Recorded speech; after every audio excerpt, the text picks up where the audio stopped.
Good morning, I'm Isaiah Jacob. Yesterday in college hoops, the Buckeyes fell to Wisconsin 92-82. Head coach of the Bucks, Jake Diebler, was not happy with the defense after the game. Listen, I know we didn't shoot the ball as well as we're capable of. I like the way we attacked the offensive glass. I thought we got some really good looks inside that we didn't finish, well enough. 82 points on the road should put you in position to, battling all the way through the last possession with a back and forth. For Ohio State, Bruce Thornton and Amari Bynum each had 18 points in the loss. In the NBA, the Cleveland Cavaliers are trading DeAndre Hunter to the Sacramento Kings for Dennis Schroeder and Keon Ellis. The three-team deal includes the Chicago Bulls acquiring Kings forward Dario Saric and 2 future second-round picks. The Blue Jackets got another win last night over the St. Louis Blues, 5-3. That's 5 in a row for the Blue Jackets, winning 9 of their last 10 games.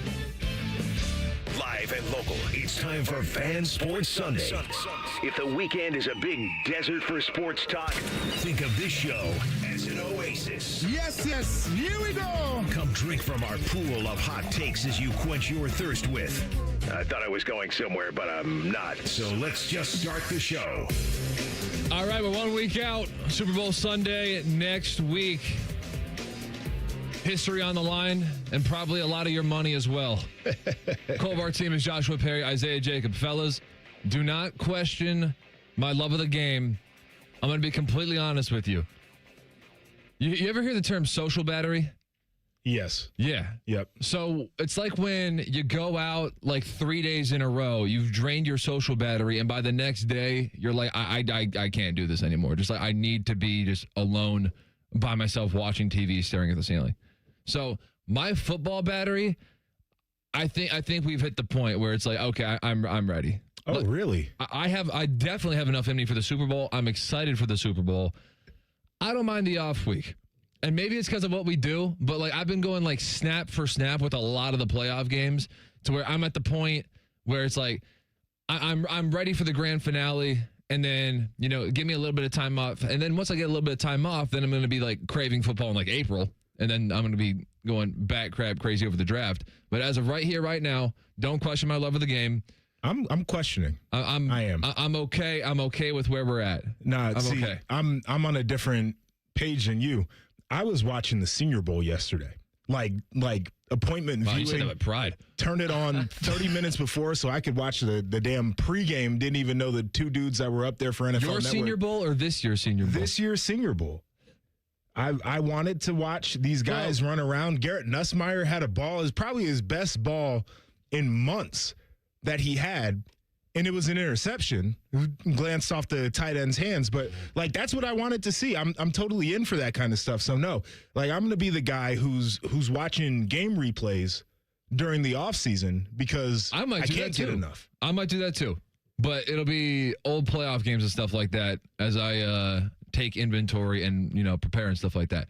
So I will get there, I promise you. But I mean, look, man, we had football, and I knew this was coming, and I didn't even watch this game, so I shouldn't be complaining that much. But when we had the Hall of Fame game on July 31st, not that different from having it on August 2nd like we usually do, right? But having it on July 31st, I'm like, man, this is gonna be a long season. And then we got the college football playoffs where each game's like a week and a half apart. That's a problem, and it's like, God, this is a long season. So now we're ping-ponging back and forth. And what it also is, it's when the college football regular season ends and the NFL starts spreading out its games across the weekends with some Saturday games and some specialty Friday games. And because of that, now the college football playoff games are bumped to like Wednesdays. It's like we have football on like every single day to the point where once we get here, I do get exhausted. I'm like, you know what? I can't wait for Super Bowl Sunday, but when the confetti is falling, I'm going to be perfectly okay and not wake up the next morning missing football. You don't like a Wednesday MAC versus Sun Belt bowl game like that? No, and neither do you. I do. I try to watch a little bit of all of them. Okay. Well, big football guy. Look, me too, but no, you're not. At this point, no, I am. Very clearly not. Don't question my love of the game. I'm just saying, I think exclusivity plays well for football. I think having to miss football. Well, that's the way it used to be. I'm one of those guys where it's like everything in my childhood was like the best, and we all need to just revert back to that. Bring back smoking and non-smoking sections. No, well, I'd be in the non-smoking section, so I don't need secondhand death. But that's okay. But what I'm saying, and also, I don't even know if I'm old enough for that. Only one time in my life. How old are you? I'm going to be 27. I'm 27, basically. I'm rounding up. Okay. I'm old. I know I'm old enough to be rounding up. Yeah, I was around for the smoking and non-smoking. I'll be 32 this year, so yeah. I've only seen once in my entire life somebody smoking inside of a restaurant, and so apropos was in Steubenville, Ohio. So that Sounds about right. Yeah. So that's I don't know if that's a great representation because that entire city's just like stuck in the 1960s. So I don't know. Sure. But I think that may have missed me, the whole smoking, non-smoking areas. But anyway, just keep everything the way that it was in my childhood, the way that the sports were structured. You had to miss it. You get. I kind of do like Thursday night football, so I'm cool with that. But in terms of like, let's overload it on Saturdays, Sure. overload it on Sundays. Yep. You have your one Monday night game, and then you are forced to separate a little bit. And then you can come back on Thursday for the one game, and then you get ready for Saturday, and then it's all good. So you have to be hating the way they do the Pro Bowl nowadays. Oh, dude, you think I'm watching that? No way. With You won't watch the dodgeball? 7-on-7 flag football game? That's going to happen, I think, on like a Tuesday night this year. Oh, is it really? Yeah. Oh, well, then no. It's supposed to be today. No. Should have been. I'll find. I better have plans on that Tuesday night. But no, it's just in the Pro Bowl. It's something you put on in the background. Just it's I guess easy viewing, but you're not really viewing it. But it's whatever. But that's just how it was. But anyway, my social battery is fleeting. My football battery is fleeting. But I got just enough in me for the Super Bowl. So I got a couple questions here. So I think Seattle is more easy to root for in this Super Bowl, primarily because I think if we're just like building a movie here, I think Sam Darnold is a very, very likable character. I think the way that, and the media factors into this as well, the way that people talk about quarterbacks, the way that we are just so knee-jerk, so quick, coaches are getting fired after, only a couple years now, quarterbacks are being given up on so quickly. I think the redemption story of Sam Darnold is probably my number one angle that I want to take out of this. And obviously, assuming the Seahawks win, because no one's going to care, at least not the Monday after the Super Bowl afterwards, and be like, hey, let's talk about Sam Darnold, who just lost. Right. But I think the best possible storyline here that is the easiest to follow would be Sam Darnold winning a Super Bowl, preferably playing well. I mean, their run game is ridiculous. And look, man, you win football in the trenches. I agree. I mean, I'm talking to someone who played in the front seven, so like you know that. But I think that the Seahawks are the easiest angle to root for here. I don't think the Patriots are some like evil empire 2.0 that everyone's trying to make them out to be. Drake May and Mike Vrabel are not. They have a much higher approval rating around the country than Bill Belichick and Tom Brady. Totally agree. But so I think we got a couple good storylines here. I still think Sam Darnold is the number one thing I'm rooting for. It's an interesting thing that you bring up because I tend to agree with that. The quarterback storylines are always what drives the sport. But to your point, this is kind of the anti-storyline. And there's a few guys that you look at that have this path, Baker Mayfield and Daniel Jones, but Sam Darnold's playing in the Super Bowl. And Bryce Young's kind of working on it right now. He is. He's trying to work on it right now. And so this idea of a guy who had to take the long road and then ends up playing really well, back-to-back seasons played well, but the narrative on him was he can't win in the postseason. Now he's done that. So I'm there with you, but I think sports really appreciate and love a dynasty because bandwagoners can root for a dynasty and people can root against it. They're like a villain. And so if we believe that this could be 2.0, Death Star Patriots with Mike Vrabel and Drake May's young dude, Travion Henderson, which a couple Buckeyes I just named, good rooting interest for people here in this city. Is Thayer Munford on the Patriots too? I don't know. He's a sixth lineman for some team. I forget who it is. It may be New England, but like when they bring in like that third The offensive XL. tackle as He is, yeah. the plus tackle. There Love you go. that. So you got another one there. Christian Gonzalez, a young defensive back for New England Patriots. Like to me, this feels like a team that arrived way too early. It's early in Vrabel's tenure there. It's early for a lot of the young stars that are making the thing go there. I think it's intriguing in terms of storylines to spin forward. Is this the start of a new dynasty? And people talk about that all offseason if they do end up winning it. I kind of get tired of dynasties quickly. I know. That's the whole point about them, though, is if they're easy to root for if you're somebody who just wants to jump in and you want to feel like you're a part of winning. But for the rest of us, we can root against it. Nobody wants to see a dynasty unless it's their team. Right. I think it's good for sports. Right. And I don't think that the Super Bowl loses any cachet. We've been having this debate on Rothman and Ice for... I've been listening. For months, actually. It started out with like just one random take that turned into like 2 segments. Where this is back when Daniel Jones was still healthy. Talking about how like, oh, no one would care about like a Colts Seahawks Super Bowl. I'm like, well, we got one of them. And I don't hear anybody saying that we don't care. But I think there's the words Super Bowl sell themselves. Yeah. Also, what else are you going to do? It's an institution. I know. And we're going to talk later because I believe that you are like a protector of college football. And I will take a blowtorch to that later on in the show. I saw the show sheet. I will always say, though, 'cause I got to at least concede this. As much as I complain and as much as Ice was going to complain about a Seahawks-Colts Super Bowl, what else are you going to watch? When the entire country, when the entire world basically is watching the Super Bowl, for anybody out there is like, oh, Sam Darnold, like, he was a backup. He bombed with the Jets, whatever this, whatever that. The Patriots, they're young. They're not a dynasty yet. It's not Tom Brady. It's not Patrick Mahomes, whatever. What else are you going to watch? Everybody else is watching this. They're going to be talking about the water cooler on Monday. I mean, it's an institution. It's the NFL. It's the Super Bowl. I totally get it. I think there is a fairness to like, boy, I don't know if this one intrigues me as much as some of the other matchups I could have gotten. Like, I think it's fair to say both things where we're all going to watch it. Yeah. Nobody should pretend like they're disinterested to the point of not watching the Super Bowl because of the matchup. Right. But I do think you can be like, damn, I wish we could have had, like, if Jarrett Stidham was getting ready to play in a Super Bowl, all week long, I would have been like, this is not something that I particularly care to see, even though I'm going to watch it. I kind of disagree a little bit. I think you earn your pedigree along the way. Now, I also don't believe in sample sizes of one. So if Jarrett Stidham won one game, went to the Super Bowl, something's got to give. Because I like part of me thinks like, oh, well, he won the AFC Championship. That's legit. And part of me is also like, anything can happen once. Right. So like when it was Nick Foles had like a handful of games at the end of the regular season and a full playoff run. Right. To where it felt a little bit hollow. I mean, until he won the Super Bowl, and then it's like, okay. But, like, when you're going up against Tom Brady, who at that point, I want to say had 4?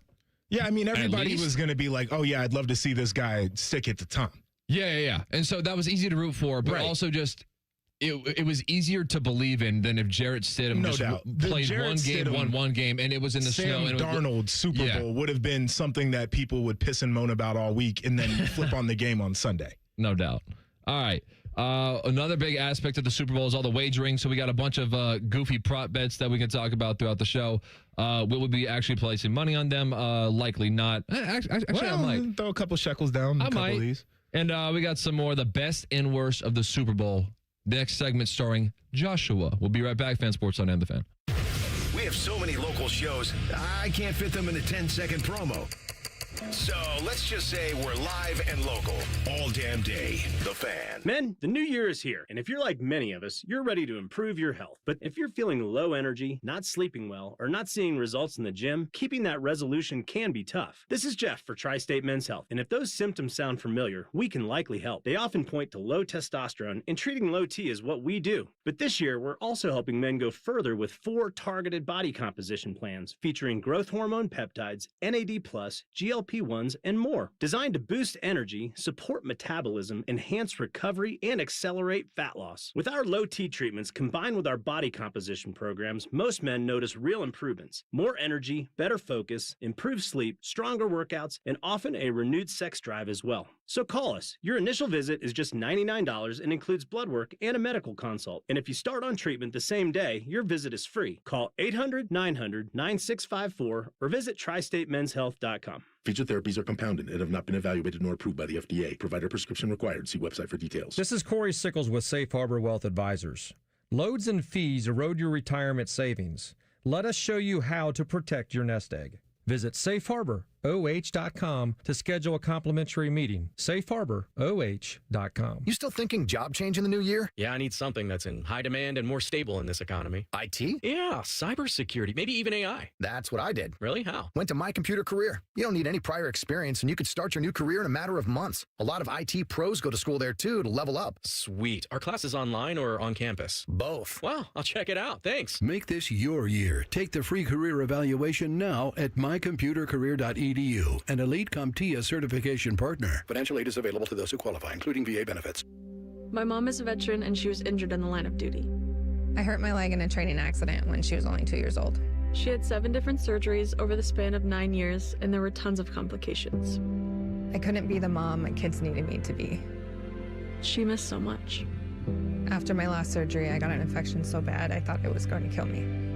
I told her she couldn't leave me yet. There was still so much she had to see. I hadn't even graduated. I'm doing much better now. I may have lost my leg, but I've gained so much. I'm an active part of my kids' lives. She can kick a mean soccer ball. DAV's been there for me and my family. Through thick and thin, they've had our back.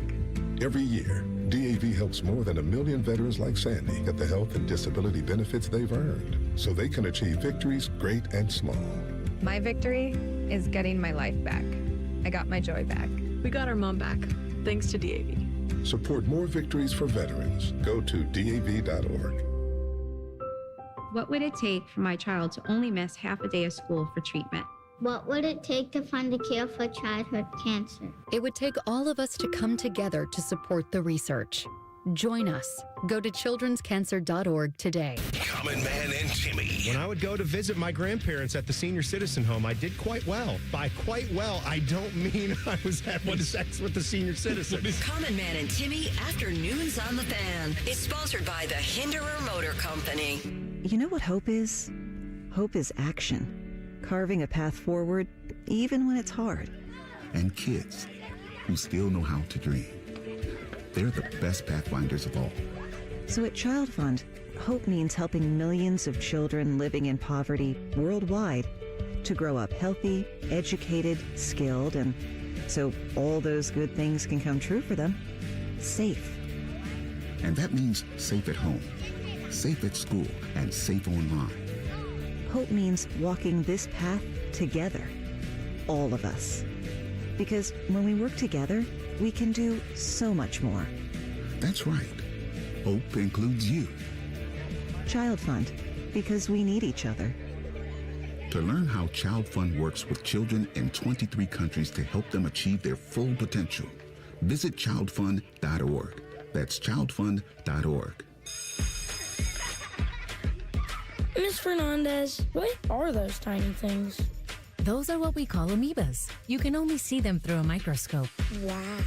Today's students are tomorrow's great thinkers and innovators. But right now, there's a funding crisis in public schools. Millions of kids go to schools that don't have funding for books, computers, and so much more, just because of where they live. You can help change that. Donors Choose is a nonprofit that lets you support students and teachers in your community and beyond. You choose which supplies to support. You could provide first graders with pencils and paper, or other students with their first chapter books, help a music class get a guitar. You could even supply a classroom like mine with a science project. But what you're really giving is the moment that sparks a brighter tomorrow. To learn more, please visit DonorsChoose.org. That's DonorsChoose.org. Choose students. Shape the future. Fan weather. From the Logan AC and Heat Services Weather Center. We are tracking a mix of clouds and sunshine here for your Sunday, but still some very cold temperatures with highs only in the upper teens here for this afternoon. Looking ahead to tomorrow, we are tracking a slight warm-up with highs back in the upper 20s. Now with that will come some clouds and even the chance for a few scattered snow showers. A better chance of light snow will right here for Tuesday, mainly south of I-70. And that's a look at your 10 weather impact forecast. I'm meteorologist Aaron White here on 97.1 The Fan. Bo Bishop is a media legend. We have no idea where the other guys came from. Bishop and Friends. Weekdays from 9 to noon. The Fan. We firmly believe it's appropriate to tailgate before a youth soccer game. You're listening to Fan Sports Sunday. All right, so 1 week out from Patriots and Seahawks. Joshua was a Seahawk for all of 2 months. Yes. But it happened. All right, so when you got there, this would have been, as I read the great American novel known as Joshua Perry's Wikipedia page. Okay. So you were there for literally a month and a half in 2018. Just training camp, basically mini camp and training camp. So by that point, their defensive roster would have been completely different from where it would have been. Yes. So we're talking, they won the Super Bowl in the 2013 season. They went back in 2014, and that was, didn't give the ball to Marshawn on the 1 yard line or whatever. So you were there a few years after that. Could you tell in even like being 3 years removed when you showed up and even only being there for a month and a half, could you kind of pick up on anything as far as like the whole the aftermath of the defense doesn't like Russell Wilson and that whole thing? No, not really. I mean, the biggest thing that I can say about playing in Seattle, and again, short amount of time, was that was the most professional building that I had been in. Was Paul Allen still alive? Is that his name? Think maybe. I don't know. I know the sister's about to sell the team after the Super Bowl. Well, go get your money up. What'd they say, 7-8 billion? Yeah, they're about. Man, must be nice. Yeah.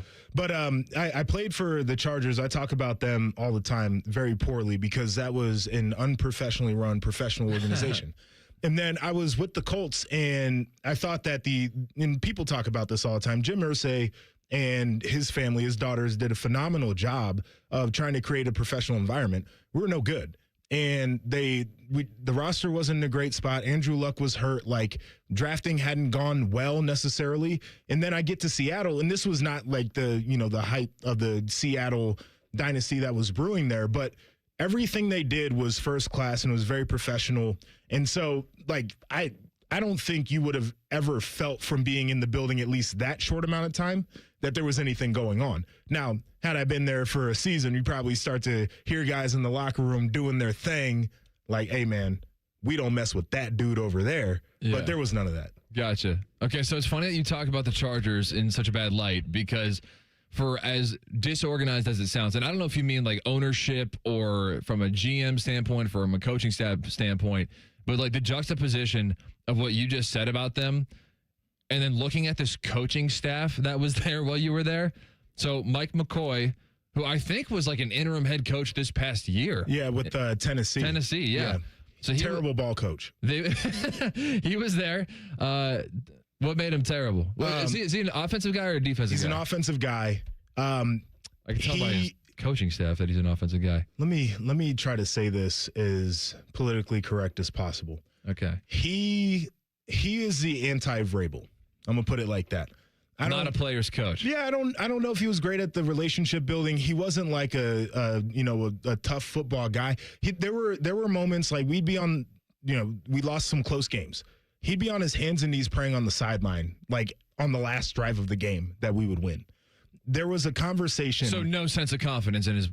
No. Okay. So we played Cleveland on Christmas Eve in Cleveland and lost to them in a year where they went 1-15. Oh, that was the one. Yes. You were on the field. We were the one. So Is that the one game you started, or was that the year after? Or was it the game after against Kansas City? Didn't you start one game? Yeah, that was that was the Kansas City, I think, was the last one. But anyway, they take him into the like coach's office in the visiting locker room, the ownership group, and I'm sure they were like, hey, next week's going to be the last game that you coach. So he comes out with tears in his eyes, which is understandable. You're like getting fired. Yeah. And it was a weird address to the team. So then we play at home for the last game.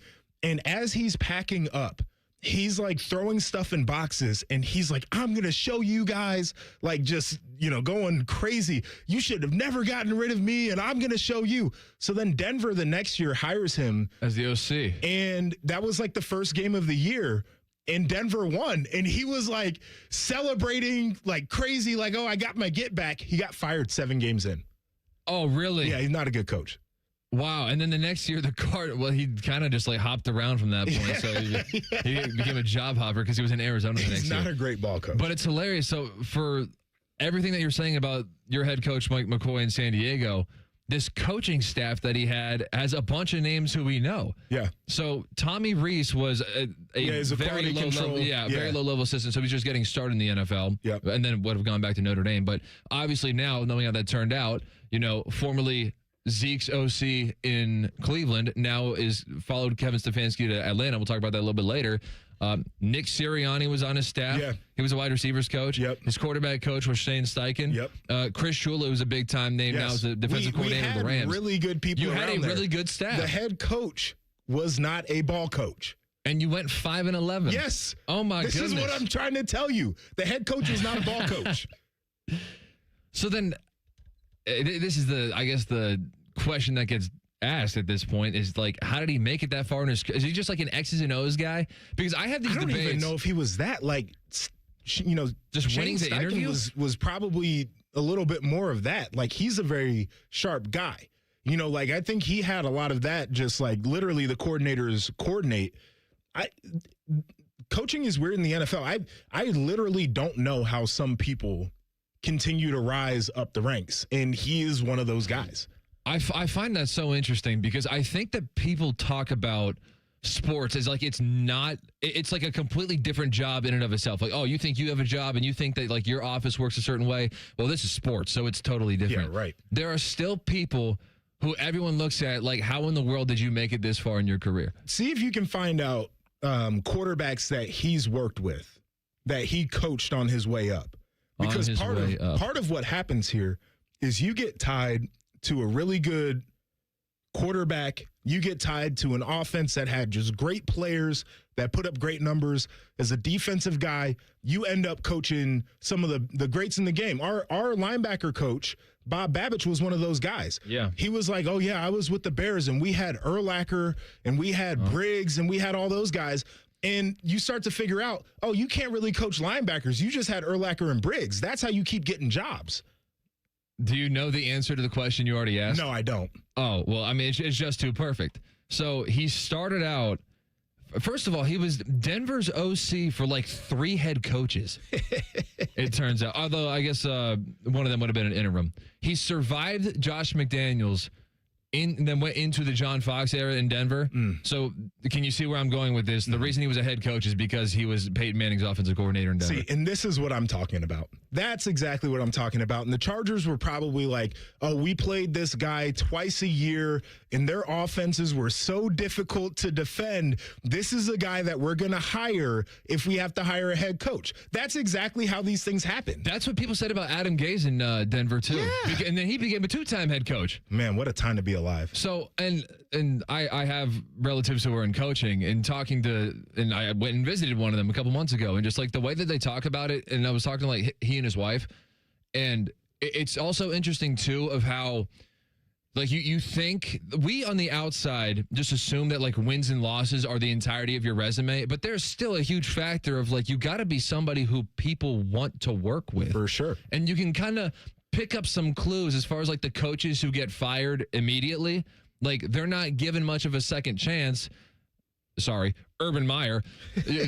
They're not given much of a second chance because nobody wants to give them the benefit of the doubt because no one wants to work with them. Well, yeah. And so it is so fascinating hearing the stories about that, like from the insides of the locker room and stuff like that, because we treat people on the outside kind of treat like football and just sports in general like, oh, like this is a different caliber of job. But there's so much still just regular day-to-day human behavior that isn't all that different from a lot of other places. No, I mean, like listen, office politics. Office politics, there you go. You want to talk about stuff that goes on here or other places, perfectly fine. Like, it's the same thing when it comes to, I've watched how personal relationships have deteriorated without the product falling apart on the field, and a coach is encouraged to go seek other opportunities because the personal relationship isn't where it needs to be. Eric Bieniemy. So then you go and try to find a different guy. He came back, so I don't know.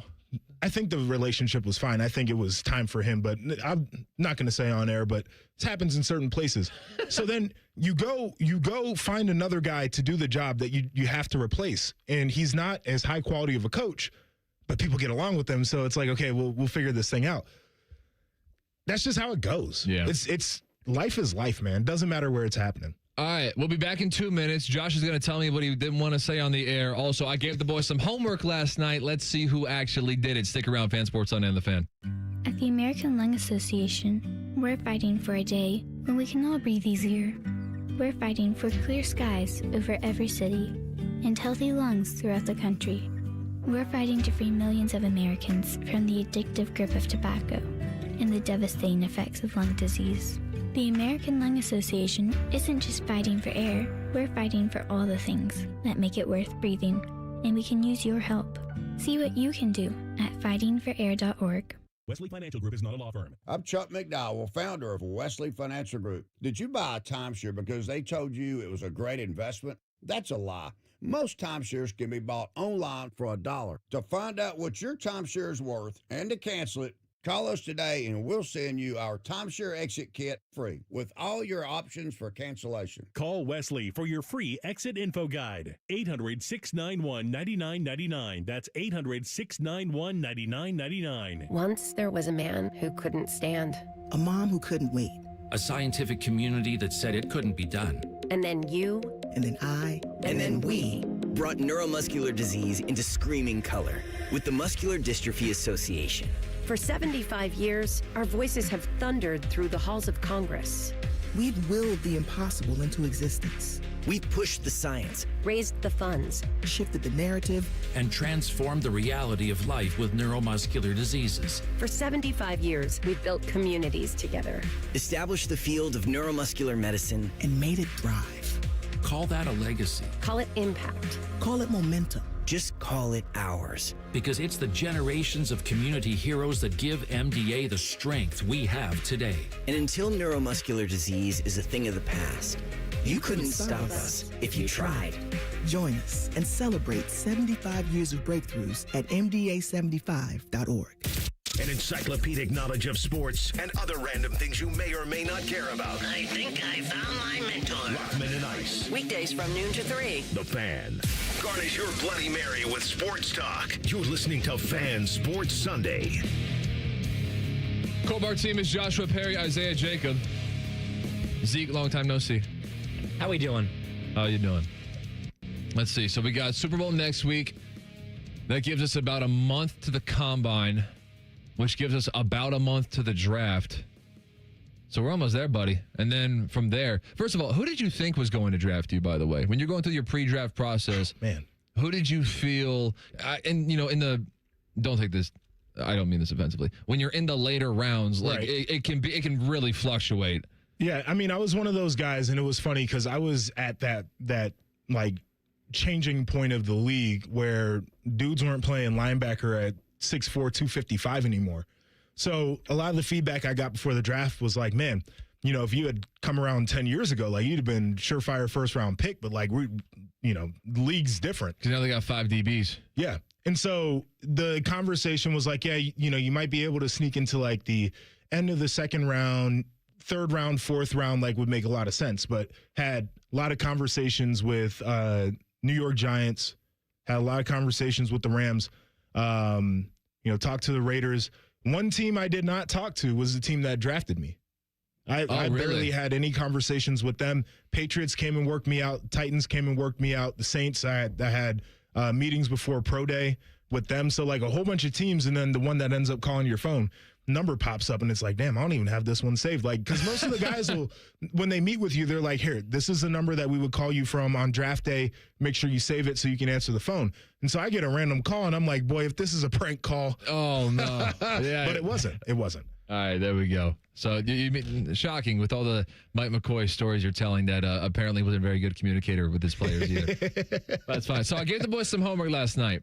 I said, come up with 3 to 5 Super Bowl memories that you find enjoyable and find at least one that you take zero enjoyment out of, or just something you want to rip. So I gave it to each of them. So we're all going to have at various points in the show. We're going to present our work, but it could be anything about like a game, like a certain play that you remember. Well, certainly with you, it could be buddies that you watched win a Super Bowl. So that could be something. It could be the party you were at. There was, something funny happened. It could be the halftime show you really liked. Whichever direction you want to go with it.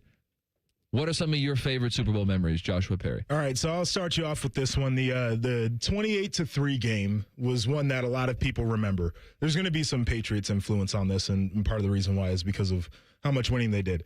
That, to me, was one of my favorite memories, and it wasn't because of the Patriots or that I like them or their comeback. It was because of Arthur Blank and the celebration early. Do you remember that? Did he go down on the field early? Oh, yeah. He was. Oh, no. Do you guys remember that? Yes, I do. And for me, being a petty dude, I appreciated the amount of cutaways they did to him as that game was slipping from their hands. And he's just like sitting back like, I wish I could do something about this. They showed him up in the box and just like ridiculous celebration. I totally get it. Like you're blowing the Patriots out. And then he's down on the field early, like the whole second half of the game, he's down there just like as happy as can be until he watches how that thing actually finishes. So that was one of my all-time favorite Super Bowl memories. That is, and I should double check this to look this up, but like I remember when I was doing radio in St. Louis that when the Cardinals won the World Series, the whole like David Freese like home runs at down to their last strike twice and all that stuff. I remember at some point somebody saying, and I never looked it up to make sure that it was true, but that like Nelson Cruz, who was playing right field for the Rangers, was playing in on a ball that went over his head and they gave up the tie or whatever. And apparently he said something like, yeah, I was playing close because I was like itching to get close to the celebration because we were about to win the game. And I'm just like, is that real? Ugh. But yeah, it's a great passion of mine to watch egos crash. Yes. And when you go down there and you're getting ready to celebrate your Super Bowl before the clock hits triple zeros, you know what? You do kind of deserve that. It's really good stuff. I do like Arthur Blank, though. I like him. Yeah, I mean, I like that clip with J.C. Horn that he has that always goes around every once in a while. Watching that happen in real time was amazing for me. I'm very big. You don't talk trash until the game is over. Unless you're playing Uno. You could, but I don't know about that.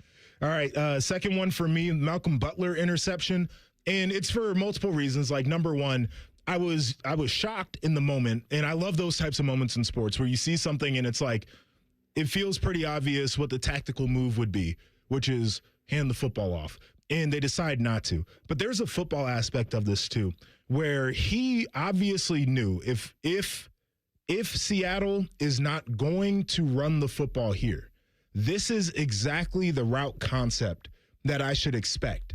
And it happens quickly, and he steps right in front of the football and calls game. And to me, that's the level of preparation that a guy playing in a Super Bowl needs to have in order to win the game. And so it's almost like the example of the payoff of all the things that you do as an athlete to be ready for the biggest moment of your life athletically. Somewhere in there's a joke about him doing all the preparation for the next Super Bowl he was in and then getting benched for that Super Bowl. I don't know. Yeah. I never thought that was that stupid of a play call, to be honest with you. It got jumped perfectly. Now, I get it. Marshawn Lynch is back there. He's a bowling ball, so like gives him on the one. But I sometimes like when coaches do the unexpected because the defense will be expecting one thing, but evidently, like that's how it turned out. Well, somebody was saying that it shouldn't have been unexpected from the situation of like how you want to manage the clock in that situation. Like if you're going to throw the ball, you would do it on an earlier down in that situation rather than one of the later downs in the drive in the sequence. So I guess the Patriots were just a step ahead of that. Like, you're not going to catch us off guard. We know that if you want to throw it, you would throw it now. But again, the preparation I'm totally here for. Yeah. All right. Credit to Malcolm Butler for that. All right. What's up next? This is my final. You have tremendous handwriting. Thank you. Great memory here. Justin Timberlake, Janet Jackson, wardrobe malfunction. Too young. I was a young lad.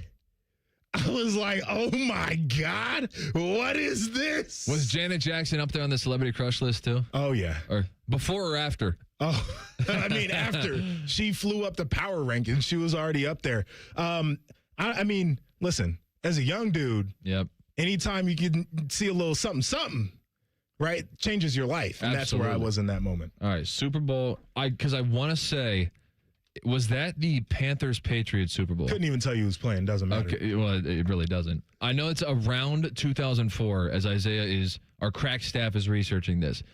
That may be the first game I can ever remember watching. Really? I think so. So that would have been, if this is the correct Super Bowl, obviously it was one of those Patriots Super Bowls back 2004. There you go. Wait, did it take place in 2004 or like the 2004 season? It says February 1st, 2004. That was the very first football game that I can ever remember in my life watching. Like, really? I remember Panthers, Pats, yeah. where I was. So I would have been approaching 5 years old. So that's what I got for you. But the thing about that, though, is like the camera was so far away. It was like such a wide shot. You couldn't get that much. Yeah, okay. But they had all the people over there snapping the photos down on the field. And magazine covers are probably crazy back then. They were. They absolutely were. That's, that was the aftermath of it as well, which I understand. Once again, was totally here for. To piggyback off of what you were saying, that game that the Patriots and Raiders played, the thing might have been the divisional game in 2001. Yeah. That's the first game that I vividly remember watching. Okay. So because all the snow coming down, all that. Yeah. Can never forget. Charles Woodson going after Tom Brady. Man, what a time. What a time. All right, and then I'll give you my negative here. Here we go. Super Bowl a couple years ago. Overtime game, San Fran, Kansas City, and Tony Romo absolutely screws the thing up. I just talked about this 30 minutes ago. Yeah, man. And being a media guy now, like I watch the game for the game, but I also really get into, do I appreciate the commentary? What's going on here? How are they setting up the game? How's the analyst doing? All that kind of stuff. So in the setup to that play, Romo talks almost up to the snap. So all you get from Nance is first and goal. That's it. There was no setup of what was going on. It was just first and goal. And in that situation, I think the play-by-play needs to be in there, hyping up the drama and setting the scene for what's about to occur here in an overtime game in the Super Bowl. And then he scores. Romo does the thing where he can't even hold in his reaction, so he kind of cuts off the call just a little bit. And Nance finishes the call and does a phenomenal job. And then Romo just starts going for 30 seconds, uninterrupted, just talking. And they have every reaction shot that you would want to see from that situation. And I got to listen to this doofus just run his mouth. He doesn't even know where he's going with his analysis. And it's an easy way to ruin the biggest moment of the season. And it bothered me so badly, I'll never forget it. We as football fans allowed ourselves to be really stupid when Tony, I almost said Tom Brady. Tom Brady was also bad when he first started. Tom Brady's getting better. Yeah, he's getting a lot better, actually. In fact, I think Tony Romo makes Tom Brady look better. It's hard to look at Tom, just not to cut you off, but go for it. What's going on with his face, I'm not exactly sure. He looks like, what's the Burton dude who does those, like, creepy movies? Tim Burton? Yes, he looks like a character out of those movies. And then he does this thing when it's cold, where he wears a glove on one hand, and then the hand where he uses the telestrator, he doesn't wear a glove. I don't know if anybody's ever noticed that. No, but so he's like OJing this thing and putting on the glove. Like, what are we doing? Look, Tom Brady's getting so much better at this. Tony Romo, though, I remember his first game, I want to say it was like a Raiders-Titans game or something like that. His very first game in the broadcast booth, he was like calling the plays before they happened, and everyone thought it was so cool. Looking back on it, all he basically did was like, hey, there's a tight end to the right side of the formation. They're probably running to the right. And then they would do it, and we were like, what? No, he knew the hand signals, and he could probably hear some of the checks down there. And he was in the game, very recently and just knew. And the further he got away from that, the worse he got at it. By the way, 10 years, $180 million. That's what that man's getting. That doesn't make sense. And people don't watch the game for it. You can put anybody in there. I don't disagree with that. I like seeing the money go up for my own personal selfish reasons. Okay. But 10 years, $180 million, and that's what you get in a Super Bowl. Isaiah, your Browns made plenty of news this week, and their former coach might be making them look bad. Let's talk about that in a little bit. We'll be right back. Fan Sports Sunday on The Fan. A lot has changed in 30 years, but we're still that old shoe that feels worn in and well-loved. And well, we smell a little, but you've accepted that. The Fan. Hey, Central Ohio, it's Andrew from Home Team Solutions. And yes, we buy houses for cash the easy way. We've been buying houses for over 20 years, and we've seen it all. Whether you've inherited a property, you're behind on payments, the house needs work, or just want to avoid the hassle of listing, we've got you covered. No repairs, no clean out, no stress, just a fair cash offer and you pick the closing date. We've helped hundreds of homeowners sell fast and hassle-free, and we're proud to have 5-star reviews all across Central Ohio and an A+ rating with the BBB. If you're ready to sell your house the easy way, call Home Team Solutions at 614-962-SELL. That's 614-962-7355, or visit us online at selltohometeam.com. Home Team Solutions, local, trusted, and family-owned. Again, that's 614-962-SELL, 614-962-7355, or selltohometeam.com. Did you know that 80% of New Year's resolutions fail by February? And did you know there's a good chance it's just hormones? Hi, I'm Evan Bass, founder of the Columbus Men's Clinic, and I started this clinic a decade ago to take care of men. If your testosterone is low, then motivation, energy, and drive often follow too. And keeping resolutions can feel like walking through mud, and even more so as we age. ED and low T tend to get worse if untreated. And guys, you're not alone. Your physician-led support team at the Columbus Men's Clinic has your back. For years, we've effectively treated ED and low T comprehensively and with proven treatments dialed in just for you. With same-day booking, you can meet our passionate medical team, and by this afternoon, you'll leave with a plan that's designed to be sustainable for life. The number one thing we hear guys say is, I forgot how I used to feel. Guys, it's time to feel amazing and crush this new year. Call my team right now and let us treat you to an unforgettable experience. Dial 614-300-7400 or go to columbusmensclinic.com. That's columbusmensclinic.com. Your mornings are jam-packed. So if you're going to add anything, make it your favorite bite from Tim Hortons. Buy any size beverage and add a daily baked donut for $1, a tasty bagel for $2, or a freshly cracked hot breakfast sandwich for just $3. It's the best way to add more to your morning. The 1-2-3 menu, only at your neighborhood Tim Hortons. At participating U.S. restaurants, must ask for offer in restaurant. Tax extra exclusions and terms apply at timhortons.com/offer-terms. It all connects. The girl who walks for hours to bring home the family's water, the school she can't attend most days, her little brother's belly laugh, her dreams of being a teacher, an engineer, the mayor. It all connects. But at Child Fund, so do we, through everything we do, so every child can grow up healthy, educated, and safe. Because we need each other. Learn more at childfund.org. Jake Diebler's Buckeyes hit the road for a Big Ten battle with Maryland. Live fan coverage starts Thursday night at 7:30. Every game, every season. Proud to be your flagship home of the Buckeyes. The Fan. Ohio sports destination. Get Eco. Aaron, when we say same-day furnace installation, what does that mean exactly? It means if you call us in the dead of winter because your furnace has died, we will install a new furnace the same day. Get Eco. So by same day, you mean like the next day, but within 24 hours? No, Jerry, the same day you call. How can we do that? Do we really have furnace techs just sitting here waiting for emergency calls? Yes. And we have a whole warehouse full of different furnaces, so we'll have one ready to go no matter what you need? Yes. And we have extra trucks in the fleet, just parked and ready to be loaded at a moment's notice? Yes. How do we do that? Jerry, how could we not do that? If your heat goes out in the middle of winter, that's an emergency. So we'll be there the day you call. Get Eco. We should install a pole the guys can slide down, like firefighters. No, Jerry, and please don't suggest that in front of the team. Get Eco. GetEco.com. What does it mean to give 100%? It means giving everything you've got, every single day. That's why the V Foundation gives 100% of every dollar donated directly to cancer research. So no matter what you give, we give 100% for life-saving research victories, 100% to making new discoveries that lead to innovative treatments, 100% to groundbreaking cancer research that could one day save someone you love. We know cancer research is working. Over the last 30 years, an estimated 4.5 million lives have been saved thanks to game-changing research breakthroughs. But there is more work to do.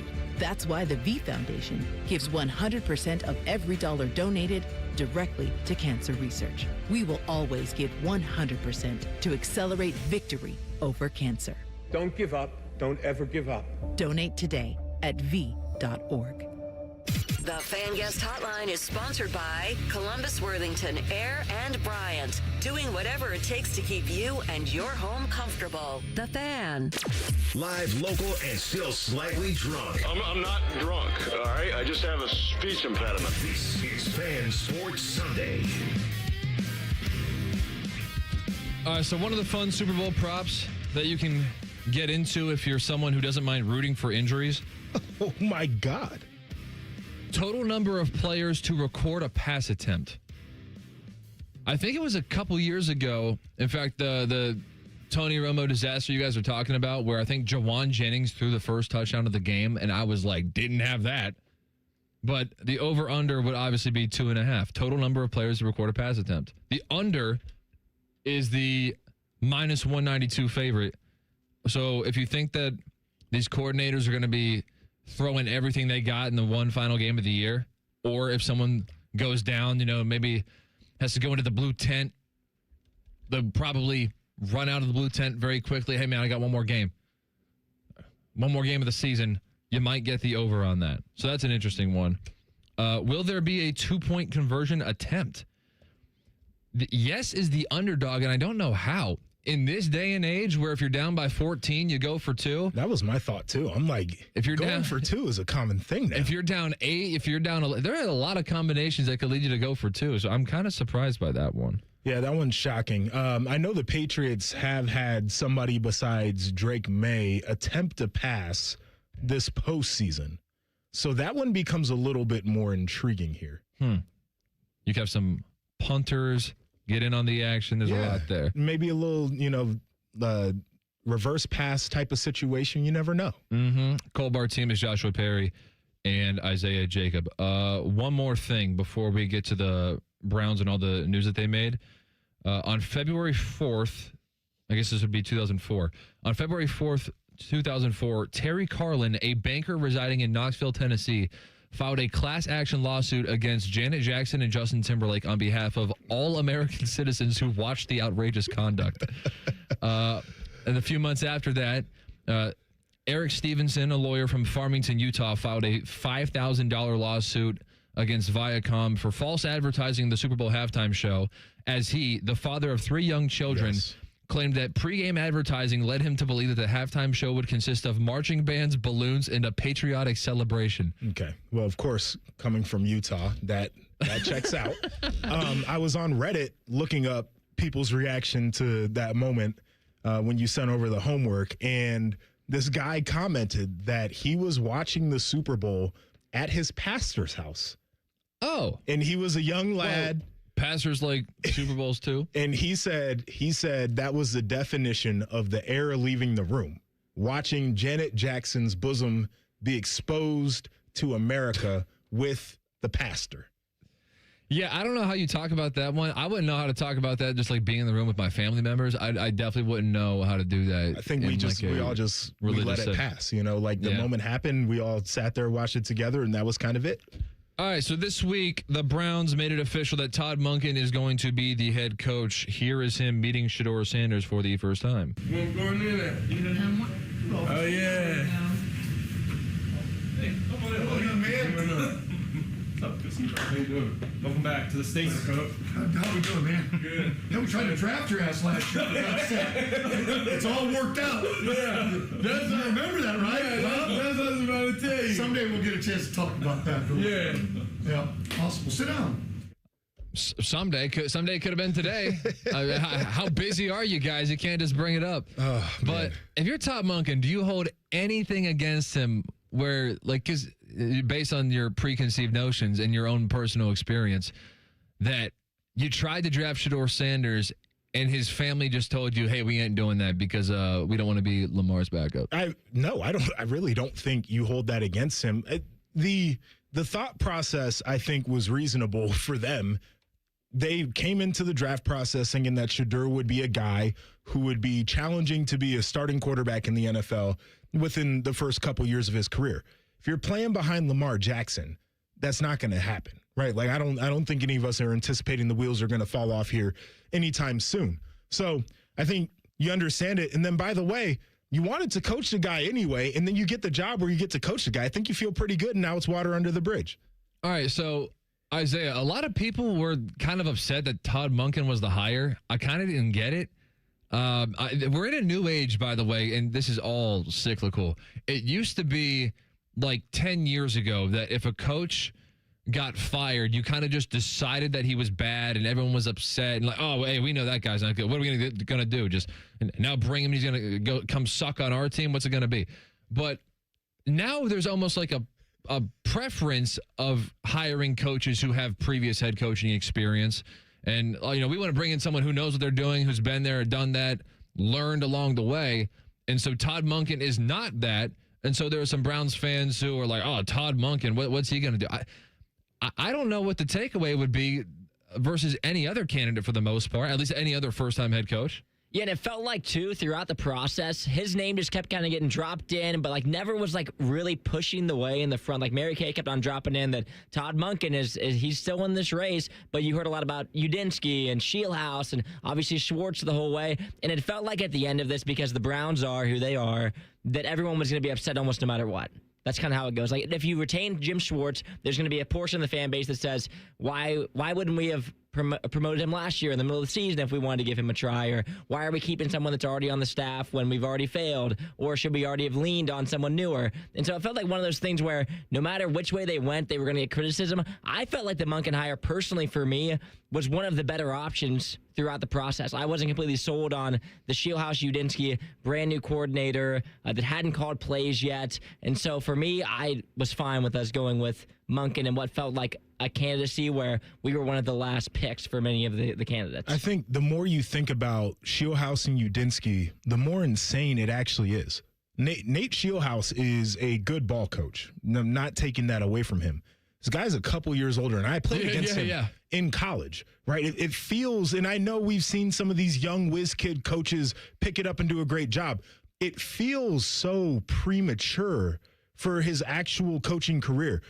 Udinski started coaching in 2019. This guy is 30 years old, and people are upset that he wasn't the pick. I would take the guy with experience, having been around the league and having been around coaching his whole life, over a dude who's 30 years old or 35 years old. And we just don't have the information yet to know if they can step in particular, to a situation like what the Browns have, where you got some work to do to get that roster in a place where you're going to be competitive anyway. And can you imagine the hiring process for the Haslams and Andrew Berry when they were going through the interviews of Jim Schwartz, Todd Monken, and then going and interviewing Nate Shieldhouse and Udinski? I mean, it's just completely different backgrounds in the sport and the position that the Browns are in right now, where the offense needs so much work and the culture kind of needs rebuilt. How could you possibly imagine handing that over to someone that isn't really in the spot to take it over, in my opinion? Feels insane to me. Yeah, and Shieldhouse too. He's not even coordinator status. He's not the play caller. No, that's the thing. Is the same thing with Grant Udinski. What is he, passing game coordinator? And I think here's the thing with it. I think that Liam Cohen has started to be treated like one of these McVay types. Oh, for sure. Because he only had 1 year as the OC in Tampa. Yeah, so it was he got Baker right, and then he went and fixed Trevor Lawrence. Yeah, so Liam Cohen is on a very quick ascension from becoming somebody who I don't know. I don't know what position he would have coached prior to, but a 1 year OC into an immediate success. And there's a universe for sure where they beat the Bills in the playoff game. Then who knows how far they take it. But I think Liam Cohen now, Grant Udinski being under Liam Cohen, there's some sort of mystique and aura of hey, we can kind of get Liam Cohen 2.0. This feels like what's going to happen with Ben Johnson as well. And we saw his OC got hired to Buffalo, was it? Yes. Yeah. Maybe it was Baltimore. Whatever it was, he got hired away. And it feels like whoever touches that organization on the offensive side is probably going to get similar treatment to what we're seeing with the guy like Liam Cohen right now, too. All right. Is Kevin Stefanski giving the Browns a bad name? We'll discuss next. Stick around, Fan Sports Sunday.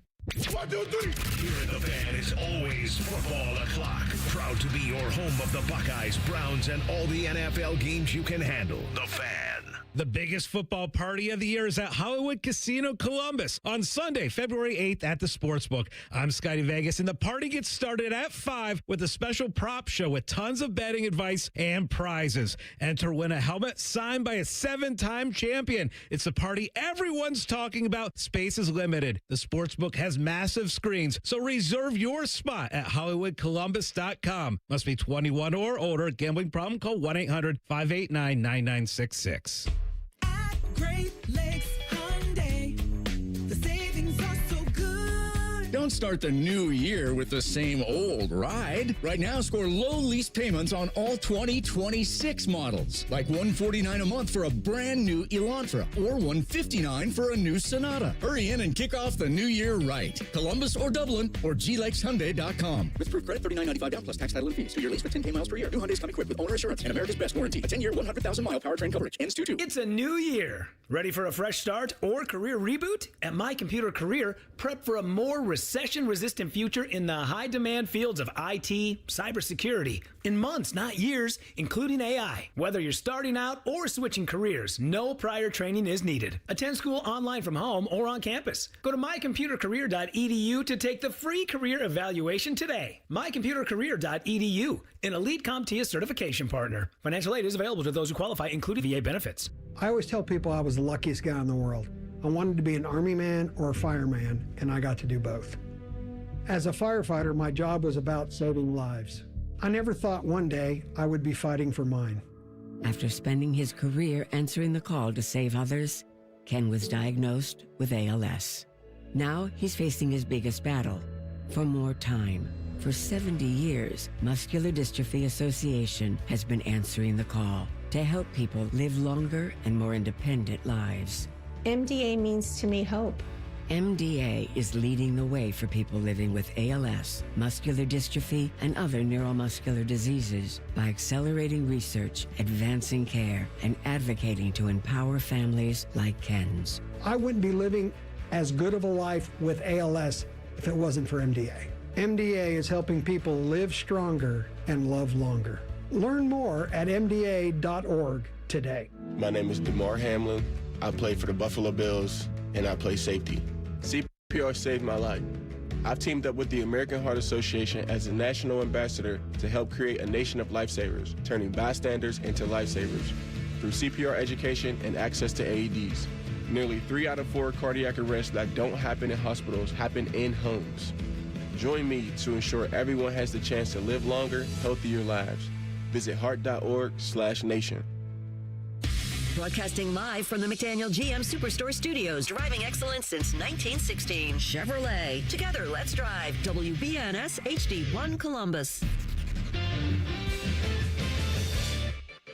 Good afternoon. I'm Isaiah Jacob. Yesterday in college hoops, the Buckeyes fell to Wisconsin 92-82. Head coach of the Buckeyes, Jake Diebler, was not happy with the defense after the game. Listen, I know we didn't shoot the ball as well as we're capable of. I like the way we attacked the offensive glass. I thought we got some really good looks inside that we didn't finish, well enough. 82 points on the road should put you in position to, battling all the way through the last possession with a back and forth. For Ohio State, Bruce Thornton and Amari Bynum each had 18 points in the loss. In the NBA, the Cleveland Cavaliers are trading DeAndre Hunter to the Sacramento Kings for Dennis Schroeder and Keon Ellis. The 3-team deal includes the Chicago Bulls acquiring Kings forward Dario Saric and 2 future second-round picks. The Blue Jackets got another win last night over the St. Louis Blues, 5-3. That's 5 in a row for the Blue Jackets, winning 9 of their last 10 games.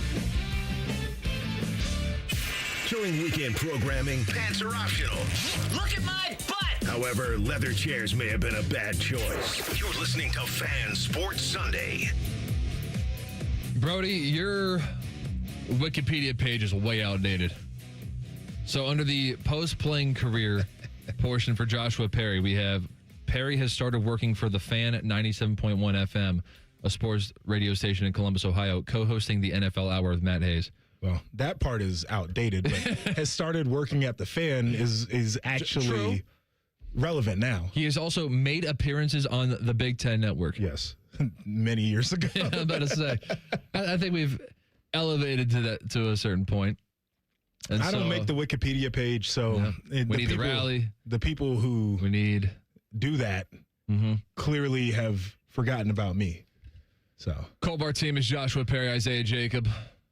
One of us has appeared on Gas Station TV. The other has watched the other on Gas Station TV. GSTV was the most notable thing I've done in my career to this point. I am in Terre Haute, Indiana, driving in between here and St. Louis, and I see you on Gas Station TV. I'm like, this is kind of awesome. So what was it, a fit check, or was it one of my NFL draft capsules? Do you remember what the content was? I don't remember. It was not memorable content. It was something rally related. So it may have just been like a rerun or a re-air or something like that. Okay. But whatever you're doing with the rally, it made its way to gas station TV. And I'm like, I got to tell everybody I know. Gas station TV, man. I'm like, I roundabout know a guy who was on gas station TV. And now I officially know a guy who was on gas station TV. Now you officially know a guy. Many people have seen my face on there. I would get texts like at least one a week of somebody who was like, oh, yeah, I saw you at the gas station. I'm like, I wasn't at no gas station. They're like, no, gas station TV. Yeah. Oh, that's amazing. All right, so one prop bet that I actually like, not to like, I try to like be casual about this stuff and not like act like I'm a sharp, because like those people who like try to like, pimp out their picks to people, those people are losers. Anyway, do you like anything or anybody? Just I do. I have like a natural negativity, but you're a hater. I am. I have this very kind of like inborn quality in me where it's like just the initial instinct. Whenever like everybody's going one direction, just my brain thinks there's got to be another way to do this. Yeah. There's got to be something else. Likes going against the grain. What? I do, but I promise you, it's natural. Like it seems like a bit. Where are you in the birth order in your family? I am the oldest of four. If it doesn't make sense. Well, usually it's somebody in the middle. Parents who are both the youngest. It's usually somebody in the middle who likes to go against the grain. I'm a natural hater. I'm in the middle. I guess there's a little bit of that for sure. Got an older brother. But we like to have fun doing it. Yeah. No, hating's great. It's a lifestyle, but it's great. All right. But the one that I like is any player to rush for 100+ yards in this game. Is Zach, and here we go again, not knowing injuries on the. Is Zach Charbonnet playing in this game? I don't think he's going to play. Okay, that's good. Kenneth Walker, who, by the way, is awesome. Yeah, he's great. He was awesome at Michigan State. I had no idea he existed at Wake Forest, but that's okay.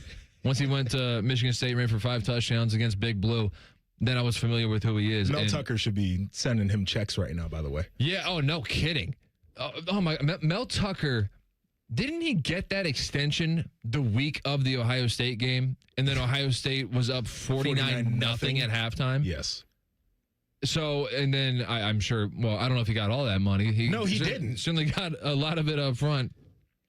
Didn't you say that he was a pretty interesting guy to meet with when you were at the Big Ten Network? Because you did color for their games, right? I did. He was one of the most interesting because he's an old school type of guy. So I loved actually watching their practice. He had this guy, Charles Brantley, he called him Chuck. Chuck was a corner. He's a little dude. And he would have to come up and make tackles on the edge.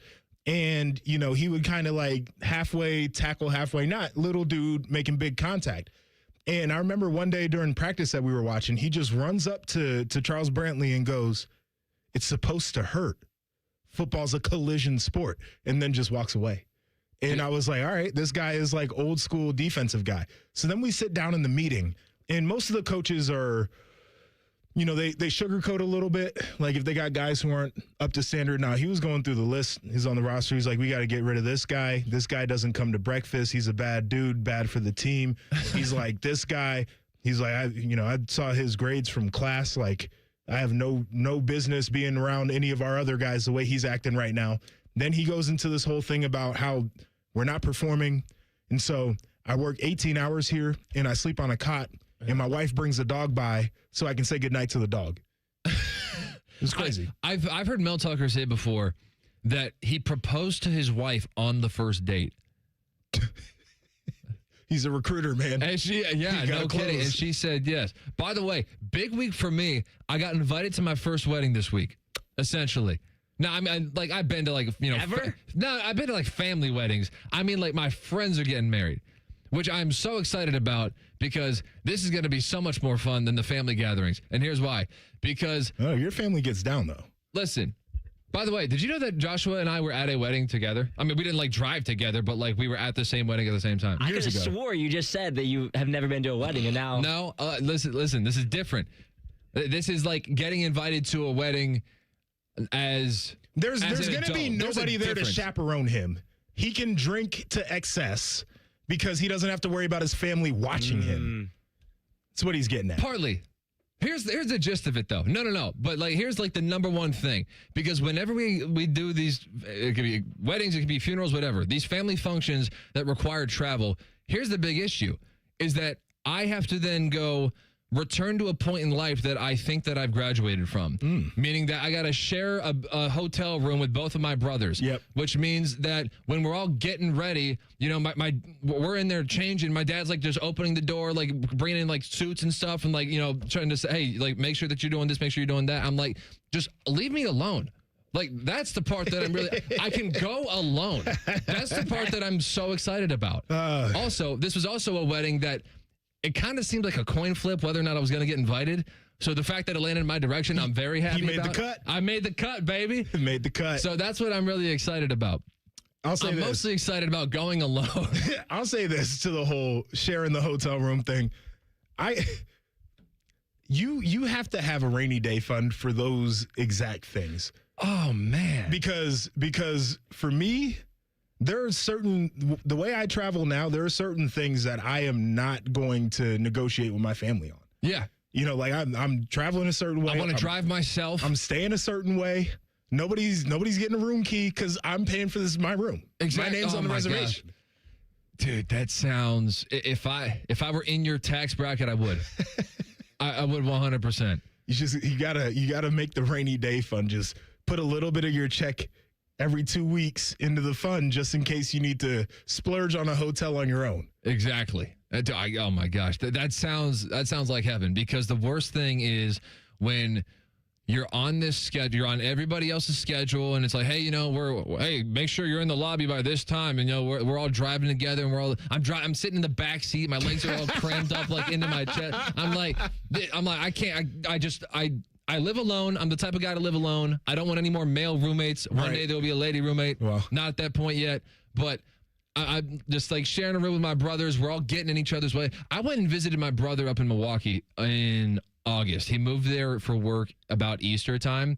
I went up there in August. It was me, my other brother came with us, our neighbor came with us, 4 dudes. Which I'm not doing that again. I'll go by myself. I'm not going in a group setting again. But 4 dudes who are sharing one bathroom, which means like the shower rotation at the end of the day. There's no shot. We're all spent. There's no shot. We've been walking around. We've been going to the. It's. I know it's Wisconsin, but it's August, so it's still like it's 90 degrees. Yeah. And so, you know, we're the type of people, which I like we're maximizing our trip. So like we're going everything, boom, boom, boom. Let's go somewhere else. Like, let's feel like we lived an experience. And by the end of the day, it's like, man, we all got a shower. And you're 4th in line for this. Like, there's dude, no shot. I can't. How many pairs of underwear do you pack when you travel? One more than the amount of days that I'm going. That's not enough for me. Not enough. I pack 3 a day. 3 a day. Well, this is how many showers are you taking? Many. Go and work out. Burn a pair of underwear doing that. Then, like you said, you want to be up and active and around and doing different things. Well, I'm going to be moving around. It might get a little bit funky during the day. I'm a big dude. Understood. So before dinner or whatever we're doing for the evening, I like to freshen up once again. So it's another shower, burn another pair of underwear. So now I'm on the 3rd for the day.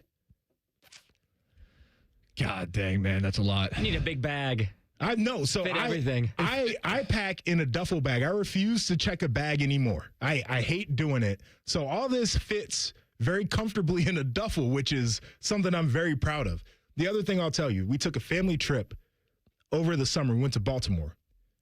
Rented, it was my parents, my wife, her 2 sisters, and my little boy. Rented a Mercedes Sprinter van. Okay.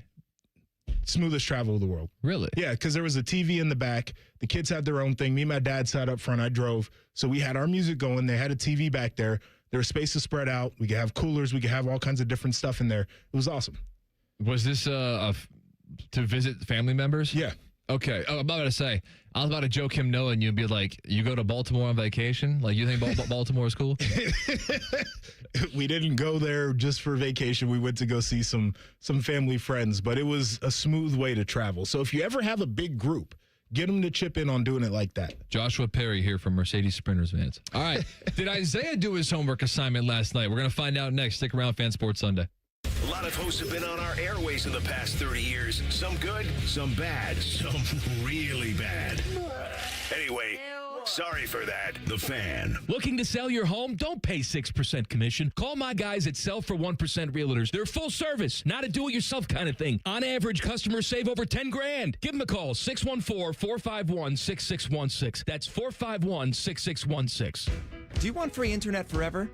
Yeah, we thought so. That's why Spectrum is giving you just that. Free fiber-powered internet forever when you switch and get 4 mobile lines from Spectrum. No internet bills, no taxes, no late fees. Just fast fiber-powered internet. Call 833-901-0178 to find out how. But hurry, this deal won't last forever. Once more, 833-901-0178. Or visit spectrum.com/free-forever to learn more. At the American Lung Association, we're fighting for a day when we can all breathe easier. We're fighting for clear skies over every city and healthy lungs throughout the country. We're fighting to free millions of Americans from the addictive grip of tobacco and the devastating effects of lung disease. The American Lung Association isn't just fighting for air, we're fighting for all the things that make it worth breathing, and we can use your help. See what you can do at fightingforair.org.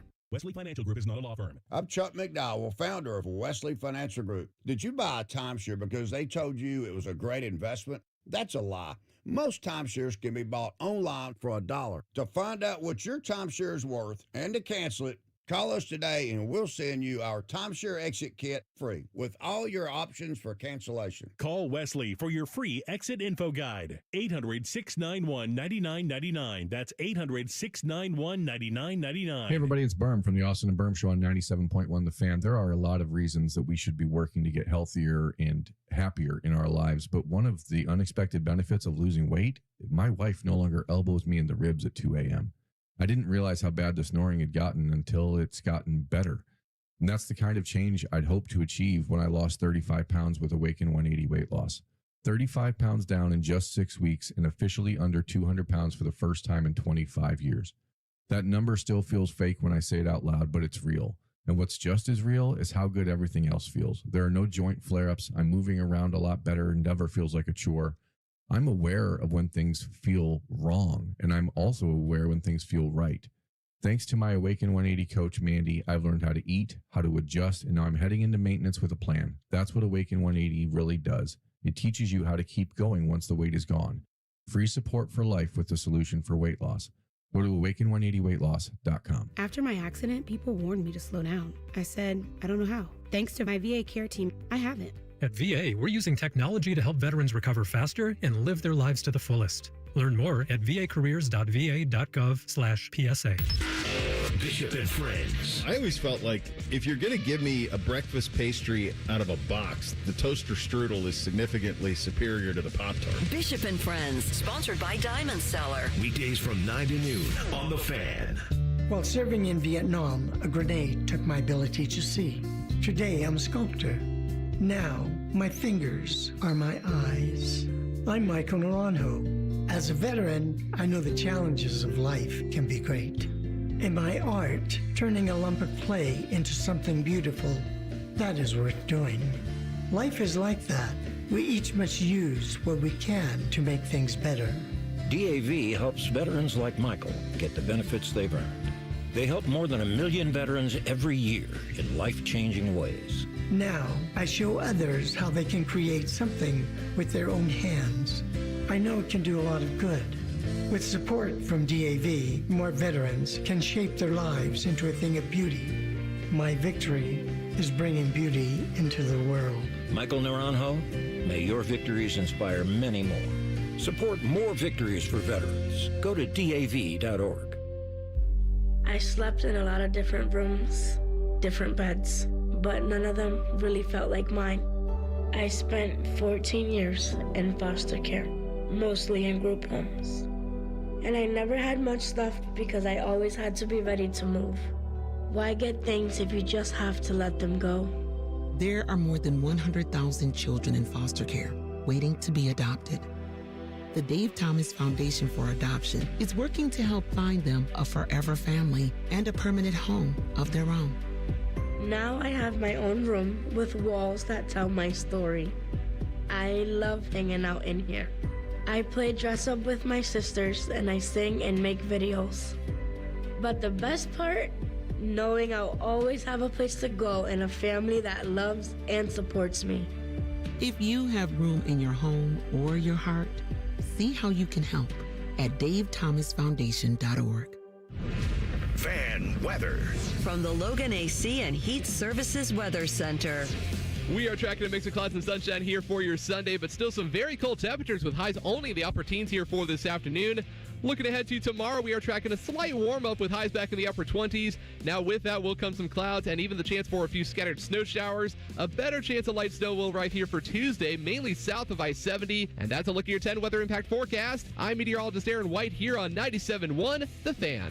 The two most mature people working at the radio station. And that's just because they wear pants. The pervert and the skivvies. Rothman and Ice. Weekdays at noon. The Fan. Sports talk, weekend style. You're listening to Fan Sports Sunday. All right, so I was all excited about this wedding invitation that I got this week. I'm counting this as the first wedding that I'm ever invited to. I've been to weddings, okay? Look. Isaiah. Listen. What I meant by that was I feel like I'm not an obligation invite. Because, look, my dad's the youngest of 8. I got a lot of cousins. Yeah. I've been to a lot of weddings, and they're all older than me. So they're all at that point in life. They all got kids. So, been to weddings. But this one I'm excited about. I don't know if we can call you newly engaged because we've talked about this on the air multiple times. So, it's like it keeps getting progressively less new. But how did you propose? I proposed on vacation on the beach with my now fiance. It was down. My parents have a house in Florida that we like routinely vacation to. Oh, and so she was. Where's the Rothman and Ice? Yeah, I know, right? I know. But and she always wants to go to the sunrise at the beach like every single time we go, and I'm always like, that's crazy. We're not doing that. And so that was the first time we actually went to the sunrise. Then that's how I proposed. Did she see it coming? She was shocked. She was shocked. Oh yeah. Really? I'm a big surprise guy, so it had to be a surprise. I had to play it off for a long time. Do you go ring shopping with her in advance? We went ring shopping last summer as like a fun thing.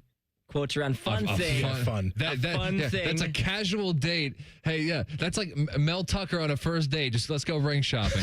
And she was like, she's really wanted me to propose for a while, and she kept circling back, like, when are we gonna do this? I just want to know your timeline. That way I can quit asking about it. And I quit asking. Yeah. I got that somewhere in here too.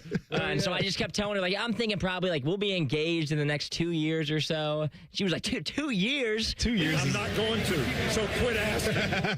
2 years is an eternity did you for like, the young ladies. Did you try to like throw her off the scent and be like, I'm not. I think actually Common Man's told that story before on the radio about like his wife, about how he was like trying to throw her off the scent by and being like, yeah, I don't even know if like marriage is for me anymore. Oh my God. I didn't do that. I've heard him tell that story before. It's a hell of an approach. No, but I push it down the line, trying to tell her, we're not. It's gonna be a while. How can she not be expecting it when you're on vacation? Every girl's who has been in a long-term relationship is expecting it. Hey, we're going on this trip. Is this gonna be the trip? Well, I knew she wasn't expecting it because the morning of, it was hilarious because like as we were going, I was like, it was Christmas, like right around Christmas time. I'm like, you don't have your nails done for Christmas? That's weird. You always have your nails done. She's like, I'm probably gonna do them on the way to Florida. Like I'll do them there. Doesn't do her nails. I'm like, okay, there's one strike against me. Second strike, morning of. Strike against her. Yeah, exactly. Well, actually, no, it's against you. It's against me. No, it's in your favor actually, because then she's actually surprised. And the morning of, she's like, should I like do my makeup for this? Like, do you think I should wear makeup to the beach? I'm like, well, we're gonna get photos taken and stuff. And she's like, I'll do it on the way there. I'm like, okay, cool. On the way there, she's not doing it. We show up at the beach. I'm like, you know what? You weren't prepared. Yeah. I'm like, but this was a surprise. You were prepared for your moment. I like that. And then she had the audacity afterwards to say she saw it coming. I'm like, you saw it coming, but you didn't have your nails done or makeup done. That doesn't really follow with me. So quit lying. Right. Sounds about right. Hey, she got you back though. She stole his dog. She did. So she is currently and you tell me if I'm telling this story correctly. It is to my understanding that Isaiah's lady is down in Tennessee right now because she's going to grad school for vet school? Yep. All right, so she's at vet school. Isaiah got the dog first. Mm-hmm. And we all know how this goes, okay? When there's a boyfriend and a girlfriend who both have a dog, somebody's got 51% ownership, somebody's got 49%. Because there's always the possibility that relationship doesn't work out. someone's keeping the dog, and we're not co-parenting this thing back and forth. We're not doing the gas station drop-off with the dog. You got to meet at a Barnes & Noble parking lot. Exactly. We're not doing that like divorced parents with children, okay? So there's always somebody who's got 51%, somebody's got 49%. Isaiah got the dog. I thought that he had 51% ownership. His now fiance took the dog to grad school with her, so she he probably now needs the dog more. He's now dogless. That's what I decided. I said she needs the dog down there. It didn't sound like you decided. It was a mix. The springtime's really busy for me. I'd had the dog 2 years prior to meeting her. So it was definitely my dog. That's I'm beyond 51%. But he favors her already, which is ridiculous. I raised him as my own, and now he's turned his back on me. They say dogs are supposed to be loyal. I mean, what's going on here? Not this one. How'd you propose? The expectations are high, by the way, when you're, an NFL player over here. I was former by then, so expectation had to drop. The income wasn't the same. So I had this thing planned out, and I had one of my friends. I'm like, listen, I'm going to propose. I want you to set up a party. We're going to invite some people back. I had a condo at the time, to the condo, but I want you to set it up while I go do this. Nice. So take Maddie, and I make up this, hey, we're going to go meet some people for dinner. And on the way, I had my boy call and be like, oh, he was in med school. I'm stuck at the hospital. I can't make dinner. And so she was all upset. And I'm like, oh, let's just go walk down by the riverfront. Like we were downtown or whatever. So I had a photographer set up, whatever, do the thing. Here's the ring. Will you marry me? Of course. Yay. So then So she was surprised too? She was. Okay. So there's a whole backstory to this. I got the same, when are we going to do this? We've been together for a while. Just casual ring shopping date. Like, hey, she told me what she wanted. So I went and the jeweler that I know, I had him design the ring, but I had the ring in my... The jeweler that I know. Okay. I had the ring in my possession for some months. And so she found out after the fact when I bought the ring, and she's like, so you just held it like you weren't going to? I'm like, no, I was waiting for the right time to do it. So anyway, we get back in the car and we're driving back home. And as we start to pull up, my friend Craig is like getting balloons out of his car. And I'm like, Craig. Was this a linebacker at Ohio State? I can't remember his last name. Craig Fada. There you go. Yeah. And I'm like, Bean loves him. Oh, it's my guy. So I'm like, Craig, what are you doing? And he was like, why are you guys back? And I'm like, I told you the thing had to be set up by a certain time. Like it was just going to be a quick thing. And Craig looks me dead in the face. Maddie's sitting right there, and she knows what's getting ready to happen. Big surprise is going to happen. Craig looks us dead in the face and goes, well, just drive around the block a couple times, and then I'll have everything set up. Oh, no. So Craig is a big storyline in this whole proposal thing. Wait a minute. Insane. Okay, so let me try to track this. So you did the whole river. So you already proposed. Yes. And then there was like... we were going to have like a reception, if you want to call it, back at the house. Friends, family, we were going to pop bottles of champagne, do some drinking, some eating, having some fun. Yeah, okay. And then Craig blew the surprise. Okay. Well...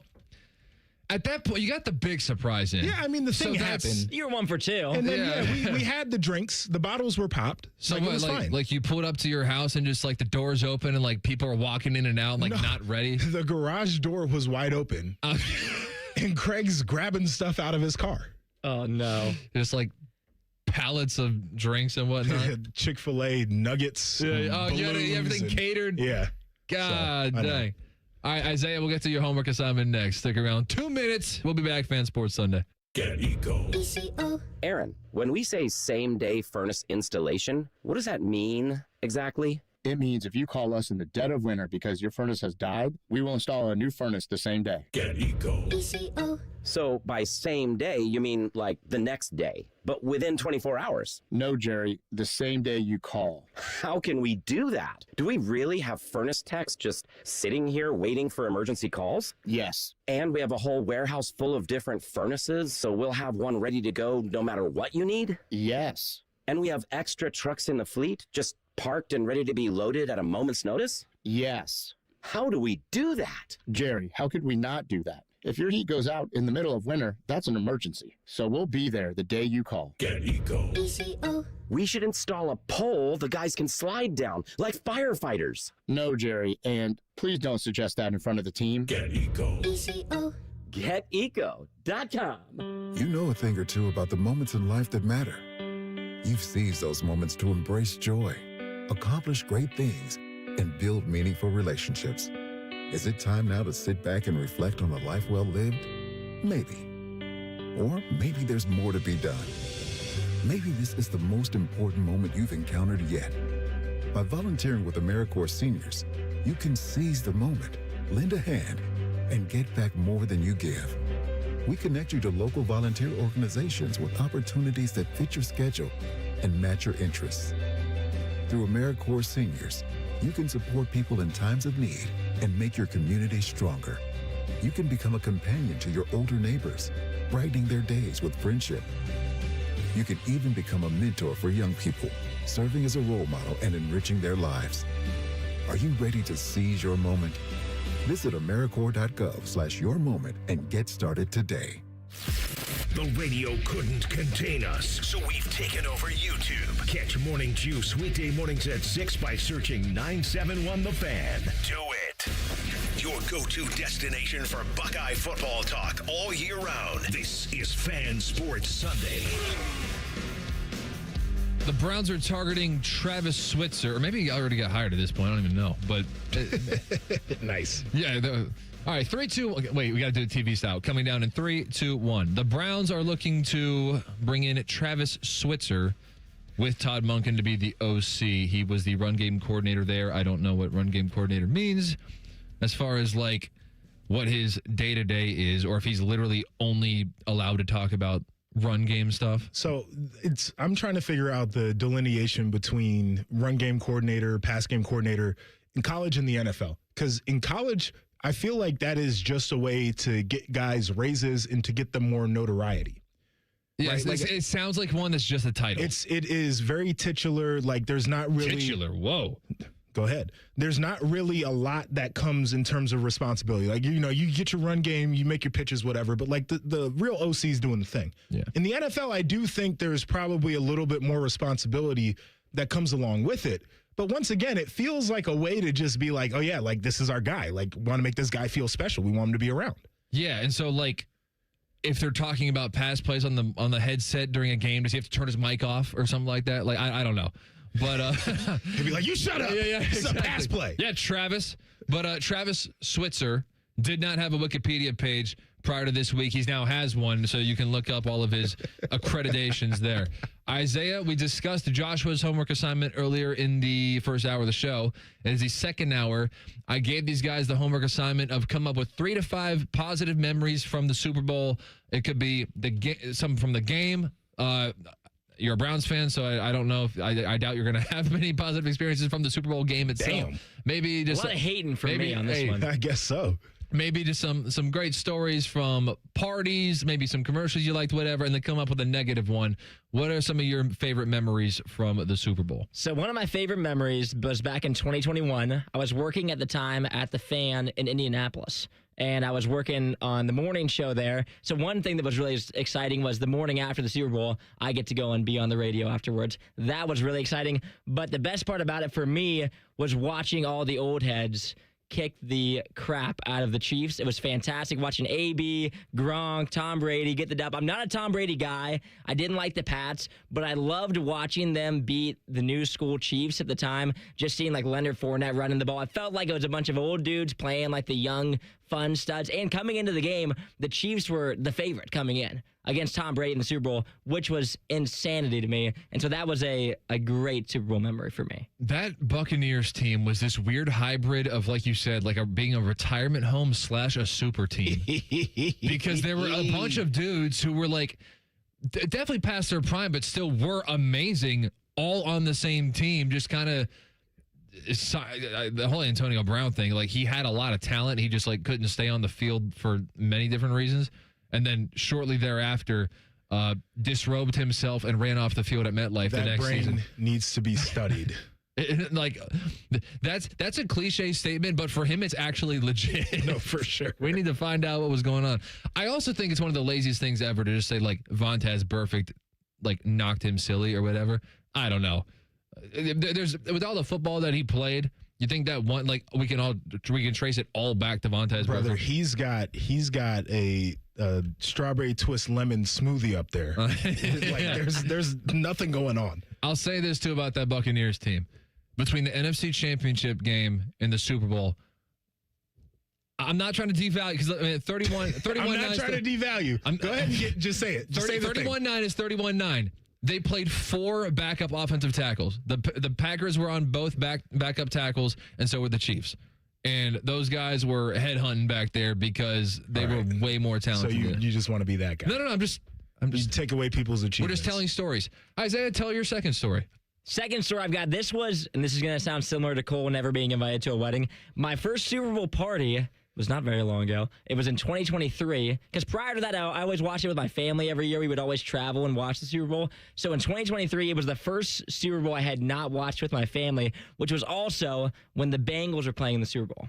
As a Browns fan, certified Bengal hater, I was watching it with all my friends that are Bengals fans. And so I found so much happiness watching them lose the game at a party setting. It was fantastic. Yet again, one of my favorite Super Bowls. And the reason, too, because I'm okay with, like, your team's made it. You know, I want to cheer for you. But the prior week, I was talking to my friends, and I was like, when the Browns made it to the second round of the playoffs, like, I thought we would be year in, year out, like, be in the playoffs every year. And then, obviously, that all came crashing down. So I said, if you're a Bengals fan, I said, don't take this for granted. You really should enjoy this. And that got met with, we have Joe Burrow, dude. It's different from the Browns. We're going to be in the playoffs every year. So that's when the tides changed. And I said, you know what? I think I like the Rams now. Yeah. Villain origin story. I love that. I love that for so many reasons. First of all, you never should have even entertained the thought of supporting a rival. Like this whole root for the conference crap that goes on. Like I somebody in our YouTube comments because we stumbled into this topic about when Michigan won the championship, were you rooting for them for the sake of the conference? And then somebody said yes, but it was an anti-SEC agenda. I'm like, they weren't playing the SEC. They weren't playing the SEC. What are we talking about? So, first of all, you shouldn't have entertained that, but I loved how you quickly pivoted to the correct opinion. Also, Browns fans and Bengals fans at that period of time both had this sudden surge of arrogance that came out of nowhere. How are Steelers fans feeling? We feel like we're this kind of floating in the abyss and are kind of forgotten about, to be honest with you. But there was when Baker Mayfield, his rookie year was really good. Heading into that second year, the Odell Beckham trade, all that stuff, Browns fans were starting to we were feeling ourselves a little bit. What are you putting your chest out? Yeah. We got Jarvis. I was like, maybe we're putting a team together. And then Bengals fans, they get Jamar, they get Joe, they get T. Higgins. They think, oh man, it's always going to be like this. It's not always going to be like that. So I enjoyed that story. What else you got? Next one. This is my favorite Super Bowl of all time, even though the team that I was desperately cheering against, they ended up winning the game. But there's one play from my childhood that will forever live in my memory, which is Larry Fitzgerald with the 64-yard touchdown in the fourth quarter of the Super Bowl in 2009 it was, against the Steelers, because I wanted the Cardinals to win so very badly. As a child, as a Browns fan child, I hated the Steelers. As you should. More than anything in my life. They had terrorized me. So there was nothing more that I wanted Kurt Warner and Larry Fitzgerald, so likable, to win that game. So when he scored that touchdown, that was one of my probably my favorite Super Bowl memory of all time, only for Santonio Holmes. I was saying, did you turn the TV off after that? To ruin my childhood dreams of the Steelers not being able to win. They won. Good night, everybody. If I'd ended the game there, it would have been really, really fantastic. We may be hearing more about that Super Bowl when I get to mine in the next hour. But that was a very memorable one. What's you got any more positives, or are we going straight to the negatives? We're going straight to the negatives. Okay. So for the negative ones, it was tough. For me, there was a couple Super Bowls that were so not entertaining. The Patriots versus Rams, 13-3. Yeah, that was a dud. That was a horrible Super Bowl. And coming into it, too, the Rams offense had been so good. I really liked Todd Gurley at the time. He was killing it. And then they get to that game against the Patriots, and it's Jared Goff looked horrible. Gurley couldn't run the ball. It was horrific to watch. That one, and then when when Denver took the L 24-10 with Peyton Manning. I loved Peyton Manning as a child. So when they the Seattle one you're talking about. Oh yeah, the Seattle one when it was 48-3? 43-8. Yeah, and I was watching Peyton Manning just get destroyed as an old man. That one hurt. I think that was one where the first play of the game, the snap went over his head or something like that.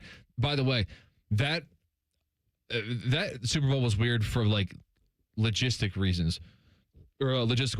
So it was played at MetLife, which is odd for a couple of reasons. One, it's outdoors, which they don't usually do outside of Florida. Secondly, who would want to go to a Super Bowl at MetLife Stadium? Like, you talk about traffic. Traffic's always bad around there. And I mean, you lived in Chicago. You were saying how you liked how busy it was. Dude, that is just so not me. I mean, you do what you do. Take it to the big city. I'm also out on this whole, like, oh, yeah, we need to play it where the weather's going to be nice or where there's a dome. Like, screw all that. Football happens in the elements. I know, but the problem is that everybody's going to get a dome. Yeah, I know. Washington. I'm disappointed. And Tyvis Powell cheers for this. He cheers for this. He wants this to happen. I can't believe it. He's from Bedford. Bedford, man. Yeah. Like, bro, you grew up in the cold. You played in the cold. About? Yeah. And it makes me sad that as a Browns fan, like, I love the walk across the bridge to the Browns Stadium on the water. It makes me sad that there will be Browns children that don't get to experience that cold walk. And then you go to the game, you bear the elements to watch us lose. It's just a whole experience, a culture experience. I have been to one Steelers game in my life. I thought I haven't even been to Acrisure. I haven't been to Heinz Field. I haven't been there. The one Steelers game I went to was whatever, like, God, please enjoy the snow or whatever Jameis Winston said. No. Now, the one Steelers game I've ever been to, it was a Thursday night game. I thought it was a slam dunk victory, so I didn't have any fear. We went to the game. Myles Garrett had, I think, 3 sacks, and Jameis Winston beat us. And in the Snow Bowl, right? That's what you're talking about, right? Dude, the snow was beautiful. Like, it was awesome. I had so much fun besides the end of the game. But, man, we are in the Midwest, damn it. So snow football. You better have been wearing short sleeves, too, back when you were playing. In cold. For the most part. We went to Minnesota one time. I think I had the long sleeves on. I wasn't going to do all that. I understand. You and I have something in common then. Okay. Yeah. Go to Cleveland to support a different team and walk out with an L. Toting L's. Where? Okay. What would be yours? Or the Chargers. Yeah. God dang. Toting L's out the stadium, baby. It's a hard place to lose. You sounded like a fan. I was like, what? It's not a hard place to win. It's a hard place to lose. No kidding. At that point, too, Mike McCoy better have gotten fired after losing that game. I didn't even make that connection in my head. It's like, yeah, no kidding. He was fired in the post game. They were like, hey, brother, we got to talk to you. Mm-hmm. I'm going to act very out of character and potentially do something that I usually advise people not to do. But I think I'm going to break my own rules, and I'll explain what that means next. Stick around, 97.1. We're the girthiest radio station in the history of radio. Uncomfortably girthy. This promo is uncomfortable. The Fan, Ohio's girth destination. Game day starts before kickoff. Get ready for the big game with help from Menards. Find great deals on sofas and recliners to keep guests comfortable all game long. Score big savings and stock up on game day goodies. Shop a variety of snacks and drinks to keep your party fueled up. Make Menards a part of your game plan. Shop in store or on Menards.com and save big money. Save big money at Menards. Your mornings are jam-packed. So if you're going to add anything, make it your favorite bite from Tim Hortons. Buy any size beverage and add a daily baked donut for $1, a tasty bagel for $2, or a freshly cracked hot breakfast sandwich for just $3. It's the best way to add more to your morning. The 1-2-3 menu, only at your neighborhood Tim Hortons.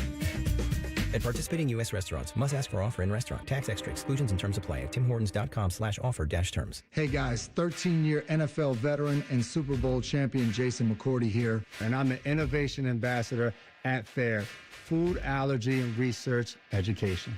I would say the most challenging thing as a parent of a kid who has a food allergy is probably the ignorance that I myself had in the beginning. I didn't know what anaphylactic shock was. I didn't know the dangers, let alone the things that she needed to be able to have a normal life. When you go to drop your kid off, and every single time in the beginning, we'd have to go through everything she was allergic to. Preparation is everything. And me, for playing football for 13 years, it was all throughout the course of the week. It's getting ready for game day. When you're on the field, you're playing for your fans. At home, you're playing for your family. My playbook, read labels, keep it allergy friendly, and have an epinephrine nasal spray as a backup plan. Because when my family's safe from food allergens, That's the real victory. Visit foodallergy.org to learn more. Around the world, Children International and friends like you are giving children in poverty a chance to grow and thrive, to be healthy, to succeed in school, and achieve great things. How do we do it? In the best way possible, by helping ensure access to healthcare, nutrition, and educational opportunities. And most importantly, by empowering youths and their families to get out of poverty and into employment through life skills, computer, and job training. The very tools they need to break the cycle of poverty and build futures full of promise. Because every child deserves a chance to realize their full and best potential. Learn more about how Children International is empowering children and families by going to children.org today. That's children.org. Hey there, friends. It's Bo Bishop here. You've heard me talk about High Bank's award-winning spirits, but let's talk about the food. High Bank delivers incredible meals and handcrafted cocktails in a space that works for every part of your week. Start with happy hour, drinks with friends, come back for brunch worth planning your weekend around, then stay for dinner. And get this, kids eat half off every Monday. Great food, award-winning drinks, a reason to come back time and time again. Make a reservation today at a location near you at highbankco.com. Dine, drink, distill at High Bank. All your favorite fan shows are on YouTube, along with those fake YouTube ads like Chew This Gum and It Grows New Teeth. Experience the splendor of Bo sitting in his closet, Timmy Hall's gouty gold chains, and Matty Ice wearing a coat in 90-degree weather. It's all there. Head to YouTube and subscribe today. The biggest football party of the year is at Hollywood Casino Columbus on Sunday, February 8th at the Sportsbook. I'm Scotty Vegas, and the party gets started at 5 with a special prop show with tons of betting advice and prizes. Enter, win a helmet signed by a 7-time champion. It's a party everyone's talking about. Space is limited. The Sportsbook has massive screens, so reserve your spot at HollywoodColumbus.com. Must be 21 or older. Gambling problem? Call 1-800-589-9966. Career changers, including veterans and active duty service members. Your transition starts here. Go from GI to IT in a matter of months. Become a certified cyber warrior with training at My Computer Career. Cybersecurity specialists are in high demand, offering IT pros great opportunities and a rewarding lifestyle while protecting our people, liberty, and treasured institutions from cyber threats. Deploy your career in IT today at mycomputercareer.edu/CWP, an elite CompTIA certification partner. VA education benefits are available to those who qualify. Thanks to your support, the nonprofits VetTix and First Tix have given away tens of millions of tickets and counting to vets currently serving military, the immediate family of troops killed in action, and our brave current and former first responders. These tickets are a meaningful way to say thank you to America's heroes. And now we want you to be part of the mission. Got extra tickets to concerts, games, or special events? Or want to see if you qualify? We want you to go to vettix.org and firsttix.org today. Give something to those who gave. All your favorite fan shows are available when you want them. Head to 971thefan.com and hit that subscribe button. The Fan, Ohio sports destination. It's sports conversation, but with a drink and umbrella as a garnish. This is Fan Sports Sunday. Oh, you know I get PTSD from this intro music. All right, so I tell people all the time, and none of my friends listen to me, but they're inviting me to their weddings now, so I guess I won't be a chooser. Or, I'm somehow begging and choosing. But I tell people, don't bet on games that actually involve your favorite team. My friends do this every single week. Every single week, my friends are betting Ohio State on the spread, which puts them in a terrible position, that doomsday position where Ohio State, who is like favored in every single one of their games, Yep. They might have the doomsday situation where they win but don't cover. And so it's like you have that half-baked feeling of like, we won, but I still lost money on it, which kind of sucks. So I'm like, just look, man, there are a lot of games every single weekend, multiple sports, whatever you want that you can bet on. Lay off of your own team. I'm thinking about breaking protocol. Here's why. All right. I think you'll appreciate this, okay? And Zeke, you tell me if I'm out of bounds on this one. I'm thinking, and it's not going to be every single week. I'm thinking of like really going all in. And when I say all in, I mean like either $50 or $100. I don't mean like thousands of dollars, but I mean like one bet to ride the season for Notre Dame to win the championship next year. I'm here for it. I really feel like That's a good bet. Thank you. I feel like I'm at the point, but see, there's so much going on right now because I'm so terrified of being like this year's Penn State, but next year, where it's like the stars are all aligning. The wheels cannot fall off like that. I know. Well, okay, it definitely won't be that bad. Although I think we're losing our head coach. More on that in a second. But I tell people all the time, lay off of betting on your own team. Let there be some sort of sanctity in all this because it can't all just be about money and all this greed. Let there be some sort of just let the passion take over for at least one team. Lay off of betting on your own team. However, I really feel like if Notre Dame doesn't win a championship this year, I'm really going to question if it's ever going to happen in my entire life. So I want to ride the wave of emotion. I want to feel like I'm on the team. And so I'm thinking this year, I want to feel that extra added elation if they win the championship. And I honest to goodness, I want it to sting even harder if they don't win. How long do you think you're going to live? Oh my God. I would hope 80 plus years. No, because you said if it doesn't happen this year, I don't think I'll ever see one. Yeah. So what are you, 27? We discussed this earlier. Round it up. Right. So, I mean, you think you're going to get 50, 60 more years after that? Like, people are living a pretty long time nowadays. Hey, man, we're approaching 40 since their last one. Okay, I mean, like, nobody ever saw Indiana win anything. Right. You know, like, it's interesting. See, now we're getting passed up by in-state schools. Yeah. See, I can spin that negative, too. Yeah, you're a big hater, which I can appreciate. I think this is a year where it certainly feels like you can be all in on a title if you're a Notre Dame fan. You mentioned that you think the coach is leaving at some point. We can definitely get into that. But you got the quarterback coming back.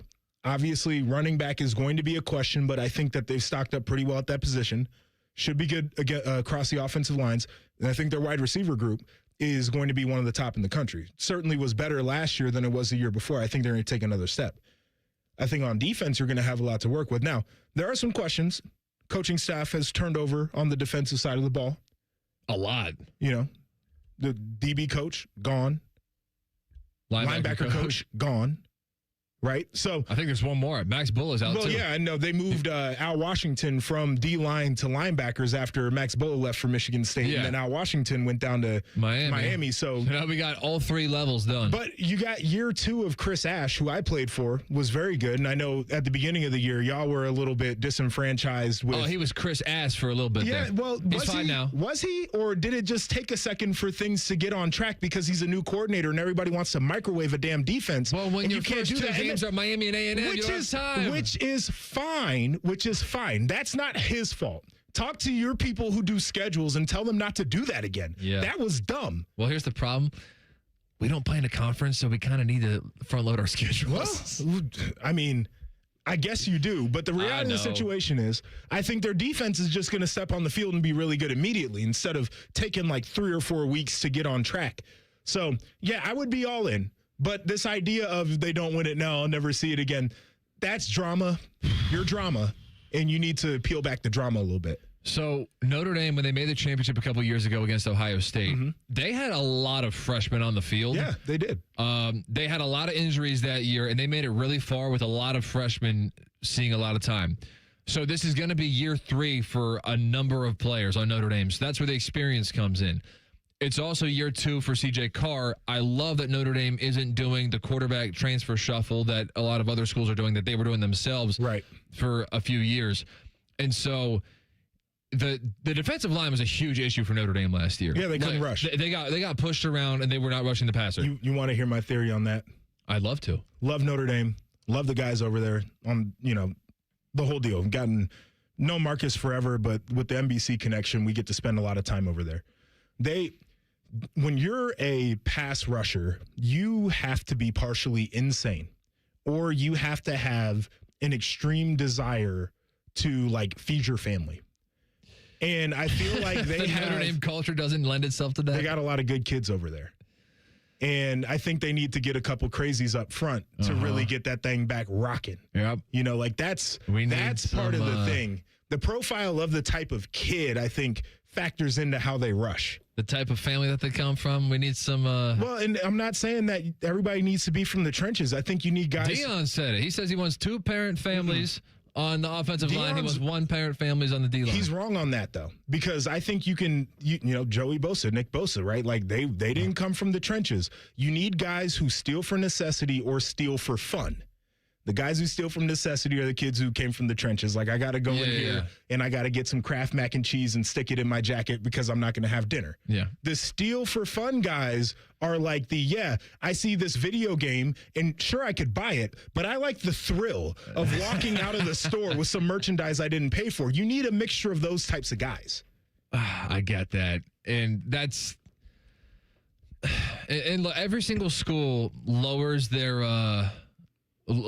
academic requirements a little bit for the athletes in terms of who they can bring into the school. I'm quite sure, you know, the academic requirements for me, if I were to have applied to Notre Dame, which I didn't, would be different than, at least a little bit different than the athletes who are applying there. I'm sure they're not all valedictorians in high school. Yeah, well, you still got to qualify, but yes. Yeah. They still got to reach a high threshold, but you're right. I do wonder at least a little bit. And even when Marcus first got there, when Marcus Freeman first got there, he was kind of like that kind of a coach. And over the past couple of years, I've been able to see, like, he's yelling at his players publicly more. He's yelling at the referees more. Like, he does kind of feel like I gotta think it's strategic, that there's a little bit more of a no more Mr. Nice Guy type of thing going on with him. And so, like, that attitude of Marcus Freeman, as far as coaches go, being considered a nicer coach, and the culture of the university, that lending itself on the field, it's hard to believe that it's not a coincidence that they were so soft on the defensive line when you have all that factored in. But if they can get that corrected, they got a lot ready to win a championship next year. They just got to get that. In terms of how you coach guys, like when you first, and again, I know he was there, but when you're first the guy, like, you still have to build the relationship to be able to really get on people.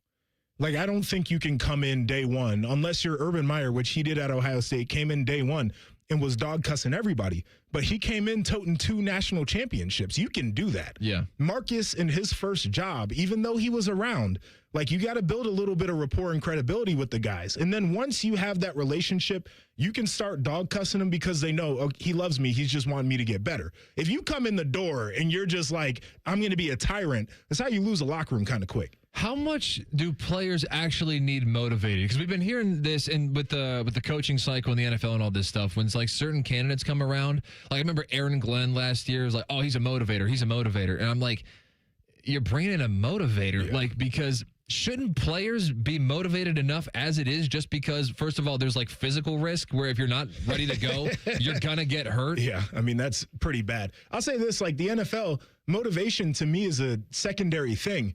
You want to know what the motivation is? You come in on Tuesday and you either get a paycheck or you get a pink slip. That's the motivation. Like, you're either here or you're not. You're asked to be out of here if you're not a motivated player. So that, in the NFL, it is what it is.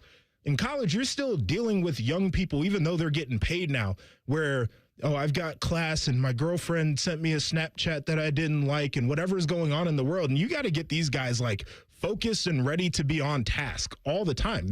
It's a locker room full of squirrels. And everything is catching their attention. That's pretty good. And at a certain point, you got to dial them in. So I think it's important for the young guys. But when you're a pro, like, you want a guy who makes sure everybody's whatever, like, get them hyped for the game. Like, I need a tactician first and a motivator second. I am 99% sure Marcus Freeman is only going to be at Notre Dame for one more year. I will tell you why on the other side. Stick around. 97.1. If the sound of another man slammed against plexiglass turns you on, you've come to the right place. Proud to be your home for Jackets hockey. The Fan, Ohio sports destination. College. A time to broaden the mind, question, learn. A time to challenge the status quo. And eat a ridiculous amount of pizza, which you can buy with your Huntington Bank debit card with the Ohio State University logo. Huntington Bank is proud to be the official consumer bank of The Ohio State University and the unofficial bank of pizza. Let's go Bucks! Let's get more from money. Switch to Huntington Bank. Welcome. My mom is a veteran and she was injured in the line of duty. I hurt my leg in a training accident when she was only 2 years old. She had 7 different surgeries over the span of 9 years, and there were tons of complications. I couldn't be the mom my kids needed me to be. She missed so much. After my last surgery, I got an infection so bad I thought it was going to kill me. I told her she couldn't leave me yet. There was still so much she had to see. I hadn't even graduated. I'm doing much better now. I may have lost my leg, but I've gained so much. I'm an active part of my kids' lives. She can kick a mean soccer ball. DAV's been there for me and my family. Through thick and thin, they've had our back. Every year, DAV helps more than 1 million veterans like Sandy get the health and disability benefits they've earned so they can achieve victories great and small. My victory is getting my life back. I got my joy back. We got our mom back, thanks to DAV. Support more victories for veterans. Go to DAV.org. It's been a real journey since 2014 when I first had my injury. I realized that my home was just not working for me and that it was time to ask for help. Homes for Our Troops is really giving me my life back. The shower allows me to go in and turn around with my chair, pull down storage racks, automated door systems, hours of my morning given back to me. Adaptive sports are a huge part of my life, a huge part of my healing journey as well. Homes for Our Troops helped with making sure that I had a home gym so that I can continue to train. This past year, I was able to host Thanksgiving in my home. And it was the first time I was able to have my whole family in one place and I was able to contribute to the meal. There are a lot more veterans in need, and Homes for Our Troops is going to be there to help them too. Homes for Our Troops builds and donates specially adapted custom homes nationwide for severely injured post 9/11 veterans and enables them to rebuild their lives. Join our mission at hfotusa.org. Hey, are you driving high right now? You might be, because a whole lot of people do. They say marijuana makes them a better driver, more careful, more focused. That's probably what the guy who killed a 4-year-old thought. And now, he's in prison. You see, no matter what you tell yourself, if you feel different, you drive different. So if you're high, just don't drive. Brought to you by NHTSA and the Ad Council. Broadcasting live from the McDaniel GM Superstore Studios, driving excellence since 1916. Chevrolet. Together, let's drive. WBNS HD1 Columbus. Good afternoon. I'm Isaiah Jacob. Yesterday in college hoops, the Buckeyes fell to Wisconsin 92-82. Head coach of the Buckeyes, Jake Diebler, was not happy with the defense after the game. Listen, I know we didn't shoot the ball as well as we're capable of. I like the way we attacked the offensive glass. I thought we got some really good looks inside that we didn't finish, well enough. 82 points on the road should put you in position to, battling all the way through the last possession with a back and forth. For Ohio State, Bruce Thornton and Amari Bynum each had 18 points in the loss. In the NBA, the Cleveland Cavaliers are trading DeAndre Hunter to the Sacramento Kings for Dennis Schroeder and Keon Ellis. The 3-team deal includes the Chicago Bulls acquiring Kings forward Dario Saric and 2 future second-round picks. The Blue Jackets got another win last night over the St. Louis Blues, 5-3. That's 5 in a row for the Blue Jackets, winning 9 of their last 10 games. Are you still in your pajamas? We are. You're listening to Fan Sports Sunday. Joshua Perry broke the silence of the commercial break in a very uncomfortable way, but I somewhat get it. We're sitting here just on our phones, and he just goes, I've had enough of Sydney Sweeney. Done. Finished. I kind of get it. She's definitely in the overexposure category, but, I mean... The visual offerings for me, we're past that point. No, I get it. What's the next step? That's my favorite way that anyone's ever described what you just described. The visual offerings for me. The visual offerings. I cannot wait to use that. What's the next step? Appropriate for all audiences. We can see enough, okay? And at that point, it's like, what else is being offered here? And that's where I'm at. Thanks for popping up on my timeline. I'm scrolling past you with the quickness. Also, just her eyes, it looks like there is nothing behind her eyes. Nothing. There's nothing going on. Her eyes are half closed all the time. I'm like, is there a brain functioning, or do we just have gears that aren't moving with cobwebs everywhere? I mean, certainly there is, because she knows how to captivate the minds of many. So there's something going on up there. Minds. But But for me, they're into her personality. There's only so much that you can look at before you're like, okay, what's the next step? And she pops up everywhere. That's the other problem. No, I get it. Go away for a little bit. No, the overexposure is real. Yeah, it is. Like I told you, we talked about social battery like in 3 different segments. There's like a celebrity battery too. Yeah. So I understand why you're on 0% with Sydney Sweeney at this point because she's just everywhere. I've got a negative battery actually. I forgot to tell you my social battery story, by the way, in terms of like, because we were talking about how I'm getting invited to my first wedding, depending on how you look at it. And how I'm so excited for this, and it's gonna be great. Okay. In my definitions, this is the first wedding I'm invited to because all the others were. Your cousin I was kind of a shoo-in. Is listening right now, and she's gonna be like, "Wait, you didn't get an invite?" That's obligatory. This is the first one where I was like, I don't know if I'm gonna get invited. I'm going by myself. I told you I'm all excited about that. I told you all about how my social battery with my family is so thin when I have to basically just Benjamin Button this thing and go backwards in time where I have to now share a bedroom again and, sit in the back of the car, and how I just so badly, again, if I were in your tax bracket, I would do what you do and I would just pay for my own room and just tell them all to shove it, but I can't. But this is the quintessential example. And I'm not alone in this, by the way. So I told you I'm the oldest of 4. So there was one... it definitely wasn't this Christmas, but it would have been like a little bit after Christmas time. It would have been all of us, me, my 3 siblings, and my parents together. And it would have been something along the lines of my parents floating the idea of like, hey, what if we just canceled gift giving entirely this year? I like that. So no Christmas gifts, no Easter baskets, no birthday gifts, like whatever kind of gifts. If you lose a tooth fairy ain't coming for you, like whatever you could come for. So this would have been in the past couple of years. And my parents were like, hey, let's just cancel all gift giving for each other. I'm here for it. Entirely. And instead, what if we did like a trip, like a big trip? Even better. Sounds sick. I love it already. At first, I said, that's great. I paused for 3 seconds and said, wait, did you mean together or all of us go separately?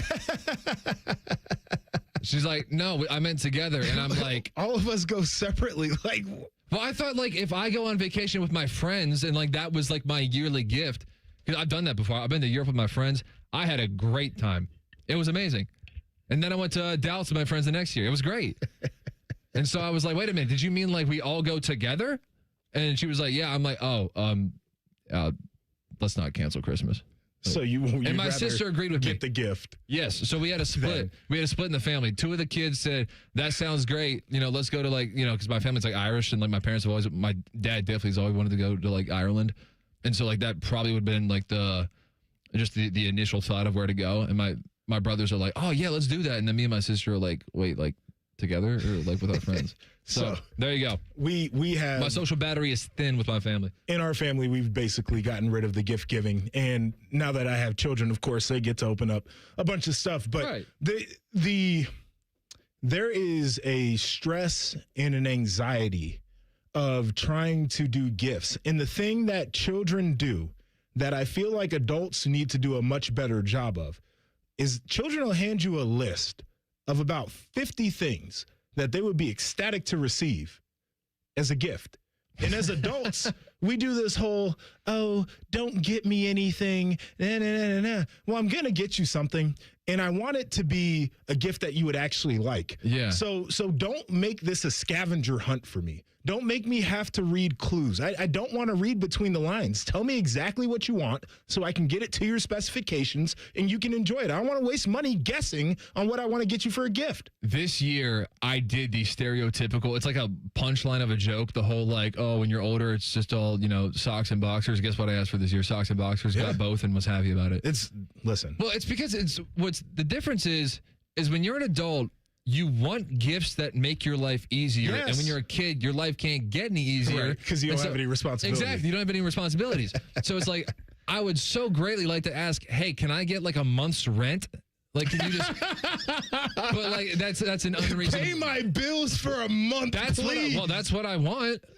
How about food? Can I get like maybe groceries for 2 months? That'd be great. Yeah. How about like Kroger and Target gift cards? I will run through those immediately. Oh, man. And so then you have like when you're a kid, all you're thinking about, and like I'm sure the advertising has something to do with this too, of like how it like triggers certain thoughts in kids' brains.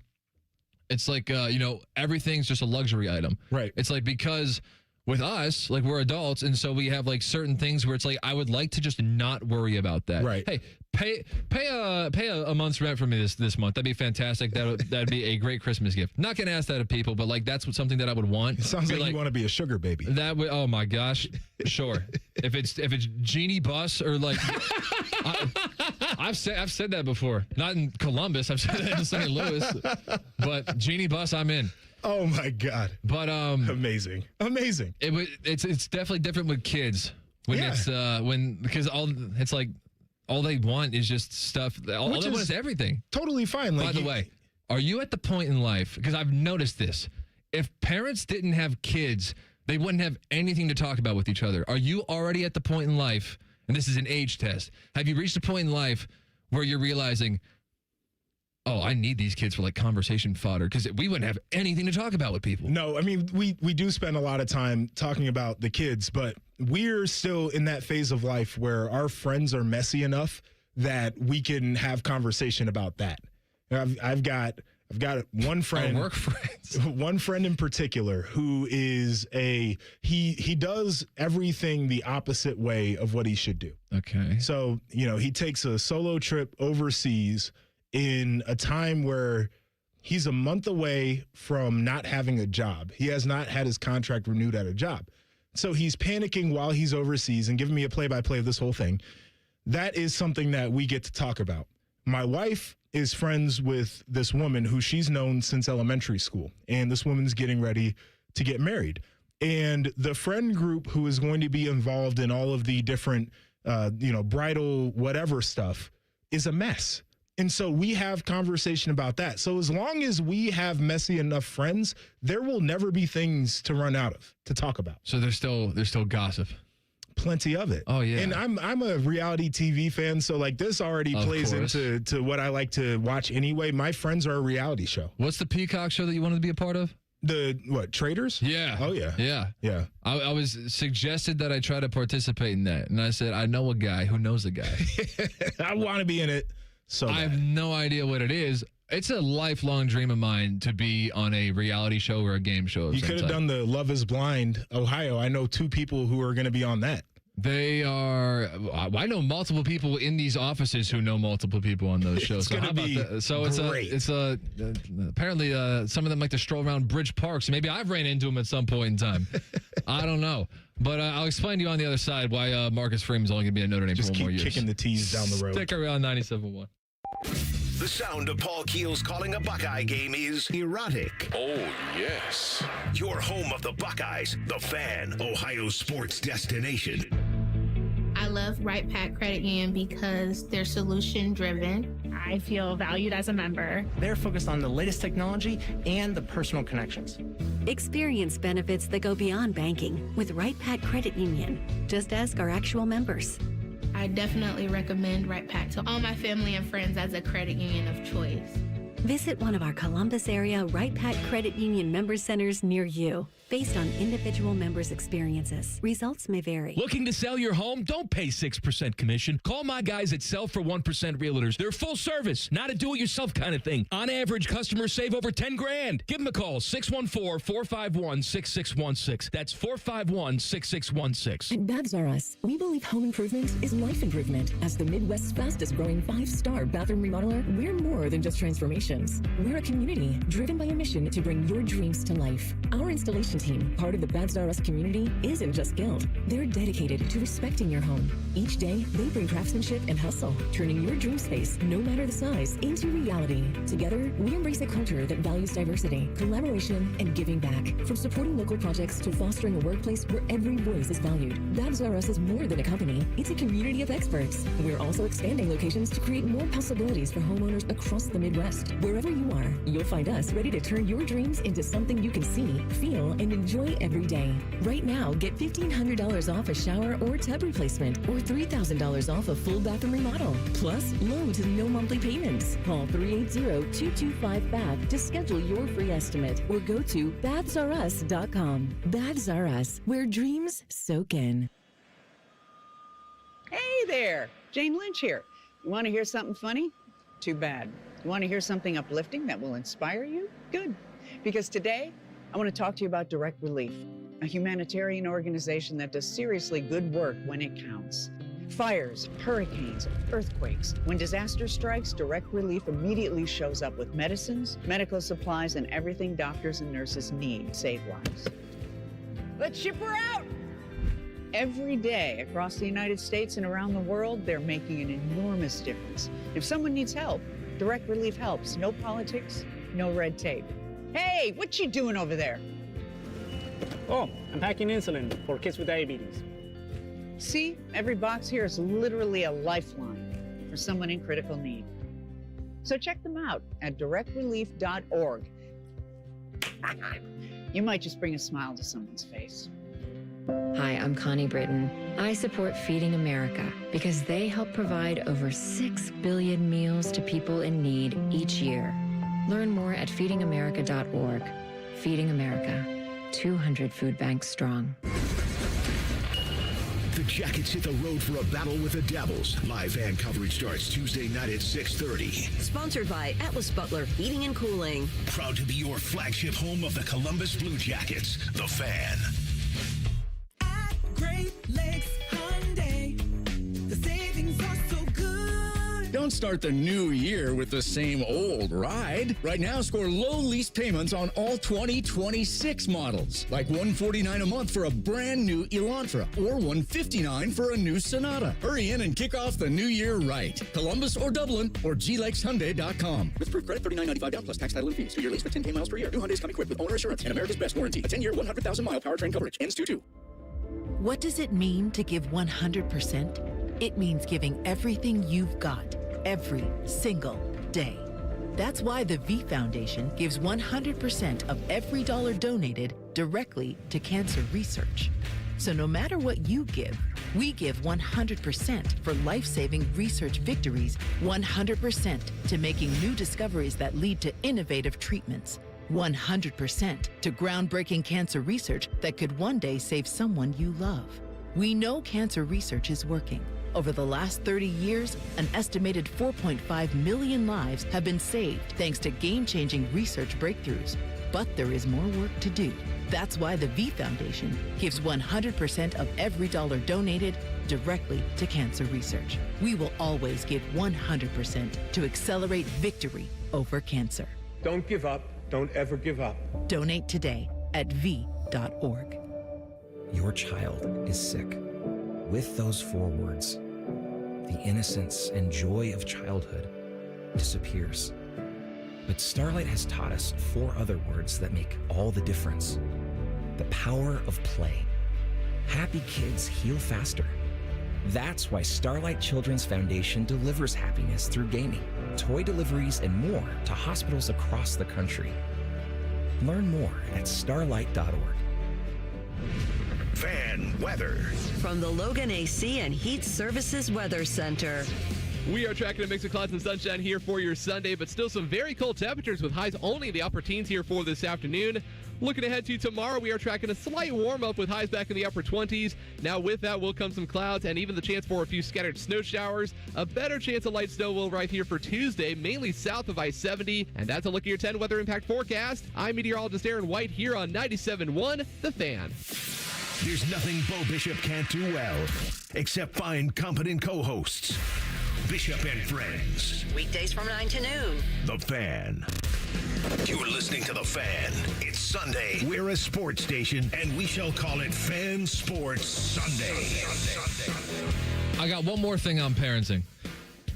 I told you that my hobbies are watching egos crash and also offering parenting advice, despite being not even close to having children. Well, you don't know that. I technically don't. But I contend, and this is germane to you, because you got 2 under 2, right? Oh, yeah. I contend that the Disney trips and like the big trips, because we were talking about Ireland and all that stuff. Go ahead. And how I backed out of that idea. The Disney trips cannot take place until the kids will actually remember it. This has been an ongoing discussion. I could forecast that. He didn't even tell me that in the commercial break. All right, so don't think that like he spoon-fed me this topic. I contend that, and obviously with your kids being of a certain age now, where like that's going to become a conversation, or it sounds like it already is a conversation. It is. You got to wait until the kids will actually remember it. Otherwise, it's a waste of time. And money. Money. That's not a cheap trip. So my wife took... I can already tell which side of the argument you're on. Oh, yeah. My wife took her sisters down to Disney a couple years ago. They're 11 and 9 now. So that was a great age for them. Like, very age appropriate. They could walk through the park all day and not be like dog tired. They could get on the different rides. They could really enjoy it. They got great memories. By the way, abused my Hilton points at a Conrad down there in Florida. My wife was like, "Oh, I want to stay at this hotel," and I'm like, "Great, let me go ahead and check." Oh, you can stay with Isaiah's parents down there. Farther south, not even close. All right, well. Yeah, so they emptied out my Hilton points to take this trip I didn't even get to go on. But anyway, that was fine, right? Like, that's a good, fine age for them. My son right now loves Mickey Mouse. He's a big Mickey Mouse guy. He's got the dolls. He's got the sweatshirts.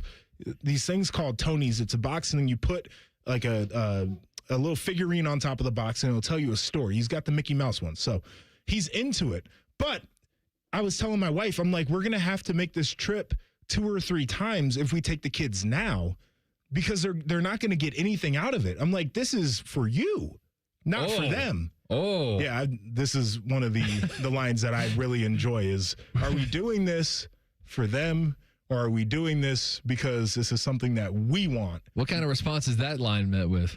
This is for you. It's met with well, I'm going to take my children down to Disney, whether you come or not. Oh, yeah. It's the type of household that we're in. Is she a Disney adult? No, she's really not. Good. Those people are creepy. Her aunt is. And so when she went, that's who she went with. And it's fine. She's a wonderful person. I think she would acknowledge that, like, Disney adults are a little bit different, but she's one of them and embraces it. And it's good to go with a Disney adult because they can give you all the tips and tricks and kind of guide you through there. So I think there's a function for Disney adults in society. But Maddie's not really a Disney adult, but she is I want to give as many experiences to the children as possible, which I'm totally here for.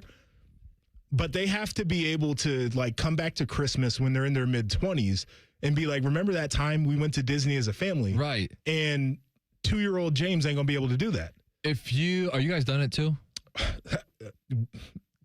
Probably. Sounds like there's another discussion going on. Well, no, I mean, like, we're back and forth. We haven't fully decided, but I think we're comfortable with 2 right now. But here's the thing. You can wait somewhere between 5 to 10 years. When they're still in elementary school, they're old enough to remember it, but still young enough to enjoy it. Sure. So I think that's got to be the sweet spot, is around elementary school will be. And then you don't want to wait too long, because then in their like high school, they're not going to enjoy it as much. That's kind of like childish to them at that point. Yeah. So I think that window will present itself. You want to know the story? The one thing I remember from when I went as a kid? Please. Got lost at Universal. Got separated from the family. Oh. Got lost. Dramatic. Well, dramatic. So, this is PTSD for you. You don't not really. I mean, it's fine. It is what it is. I probably was doing something I didn't need to be doing. So there's a group of people that's like, oh my God, here's this lost child without a family, and they're like, hey, what's your name? What are your parents' names? We're going to try to help you find your family. And Mr. Stranger Danger, I was like, you're a stranger. I don't know you. I'm not telling you my name. That's pretty good. You need to find a uniformed adult, a police officer, if you can, and I'll talk to them. But until somebody can provide that for me, I'm not saying a word. You said you were how old? I 4 or 5. Like, whoa. I was a young dude. You were a street smart 4 or 5 year old. Well, my mom sees this group of people, and she was like, he's probably there in the middle, and comes over and like yanks me out of it. It's the only thing I remember about the trip. Sounds like PTSD to me. I'm fine. We'll go back. I want to do Universal. I want to do Epcot. Like, I want to do all the things, but it needs to make sense. I'm going to spend a lot of money. Like, I want the money to do the job. All right, here we go. I'm paying off on the big tease that's been like the 3-segment tease. We're like 30. See, this is why I hate teases, because I know that we're going to like just talk about garbage. You should do the common man. Do the common man and be like, we're going to talk about something that's next. I know, but I don't have the credibility to get away with that. It's going to be a little bit different in the meetings. Like, hey, we do teasers around here. Why aren't you doing it? Well, I'm calling my own number. No, you're not.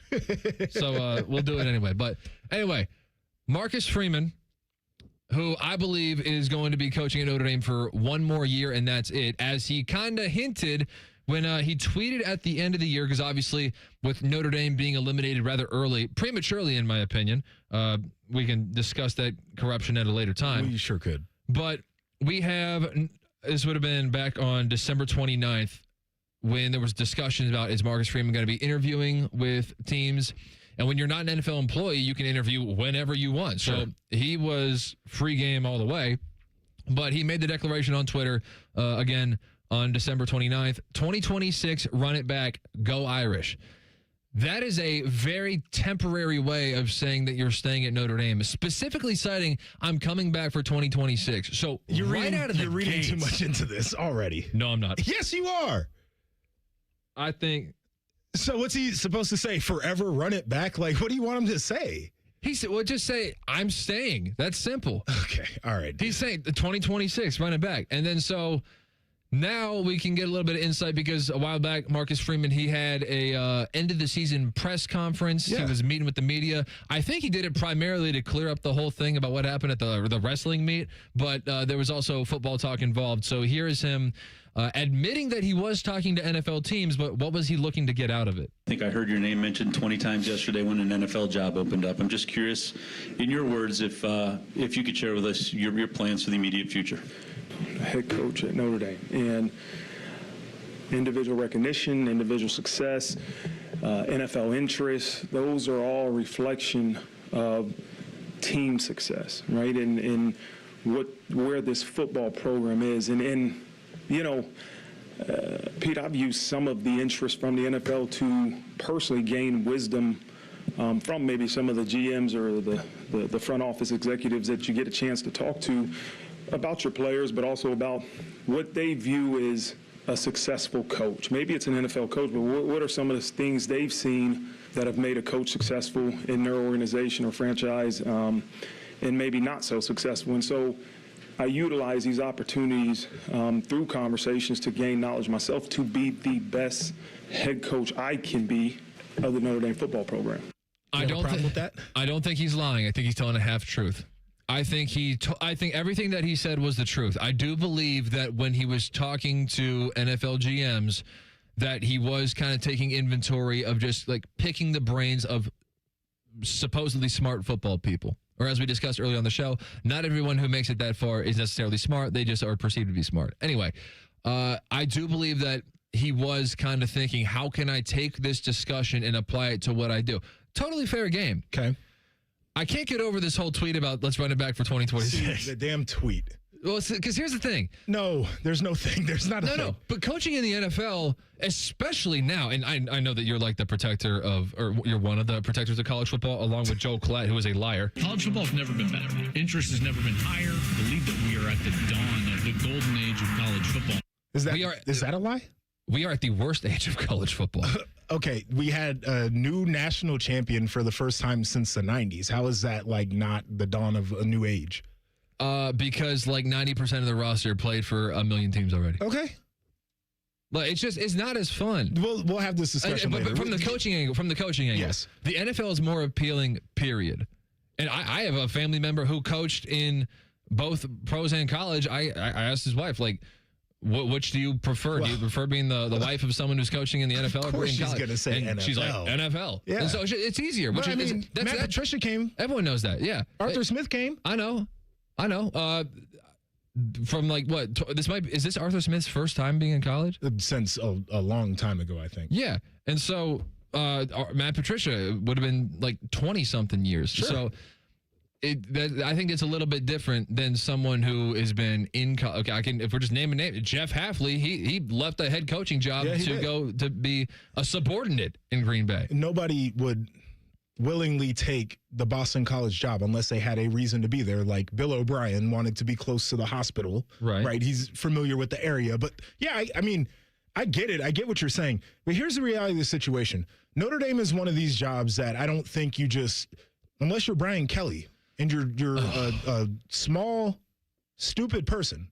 I don't think you leave that job, even for the NFL, not for long. That's for players and coaches. Like, I think part of this was exactly what he said. I'm trying to figure out what some of these organizations do and how we can be different, because this is an era of college football where things work a little bit more like the pros. That's smart for Marcus to do. I think there's another part of this where, and I believe this for you and for me and for coaches, whatever, you should absolutely take the opportunity when people want to meet with you to meet with them. You're only as good as your second best offer.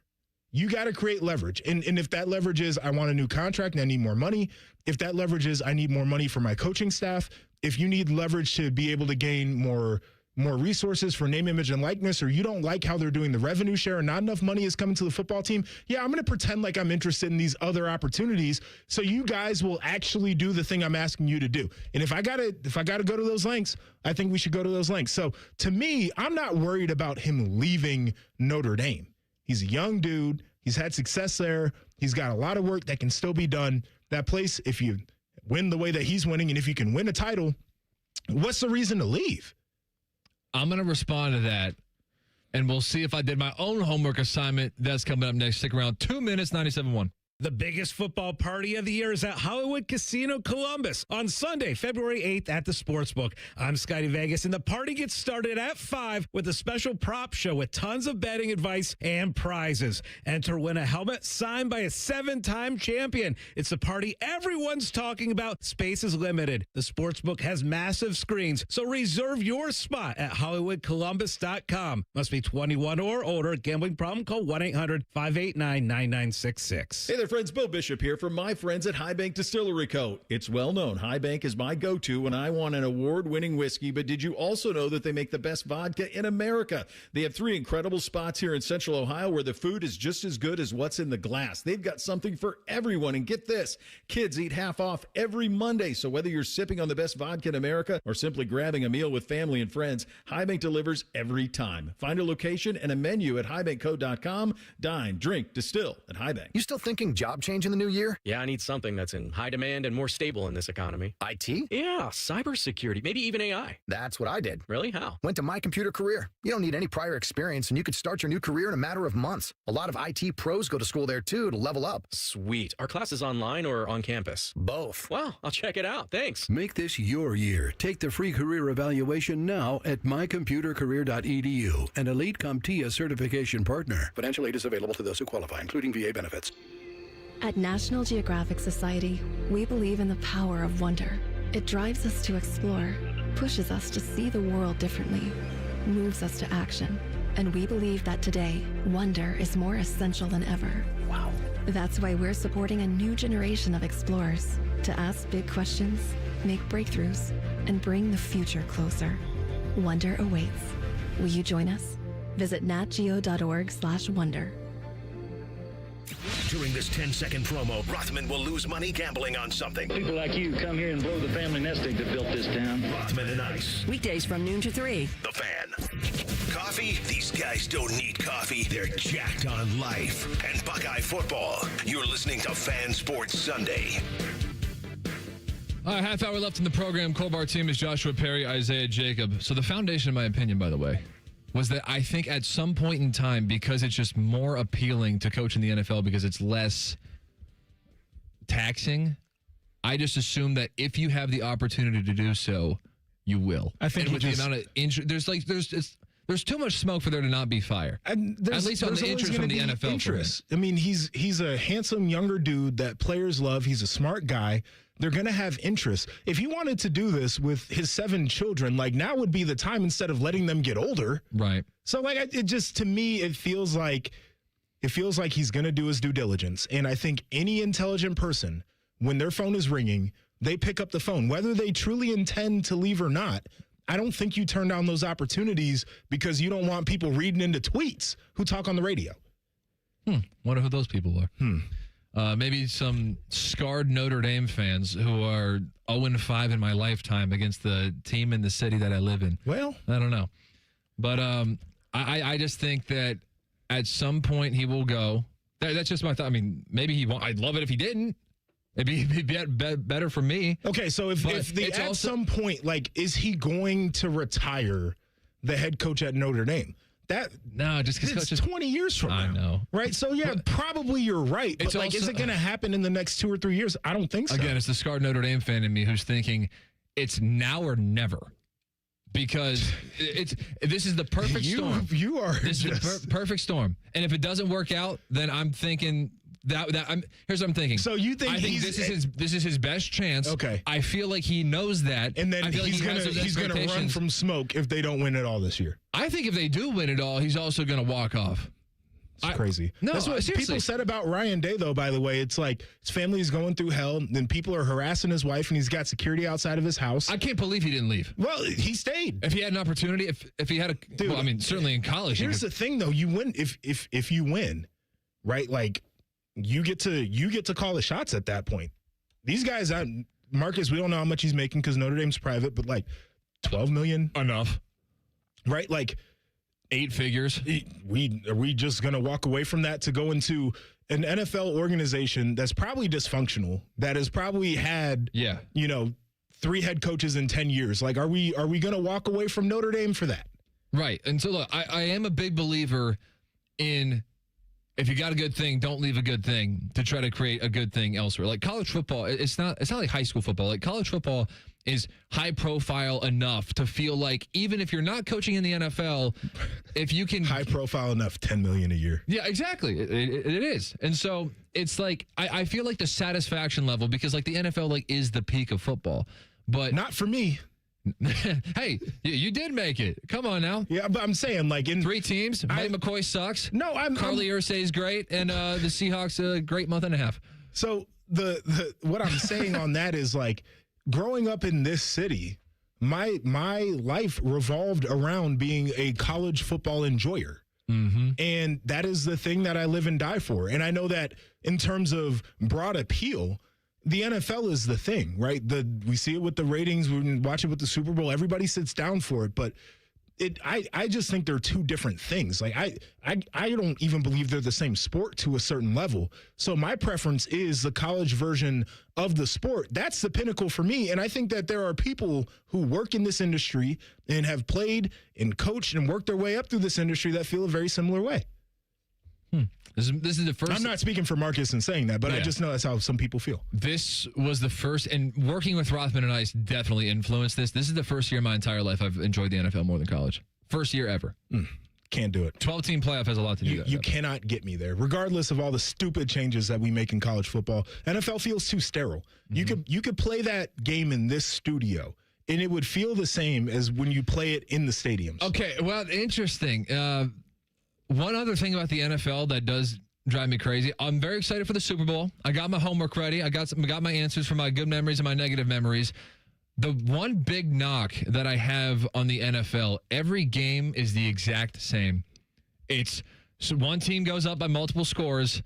They start playing conservatively. The team that's losing plays more desperate. Now they're back in it, and it's going to be a 3-point game one way or the other. It's the exact same script. Like it is. So and that also has to do with, as we began the show with people questioning my love for ball, because I'm saying, like, you know what? Not a ball lover. After the Super Bowl, I'll be okay. There's different styles in college football too, right? Like, it's one of the other things. Like, I'll because enjoy, they're all rentals. Well, I'll enjoy watching a Navy game. It's not something that I want to do all the time, but like seeing that style of football up against something different to me is one of the things that attracts me to college football. Some of the teams want to be a little bit more pro style, and you've got, Alex Golesh down there at Auburn, who's going to basically have a wide open offense that tries to run 80 plays a game. Like, that to me is intriguing more so than like, just same stiff quarterbacks doing all the same stuff in every game. Styles make fights, baby.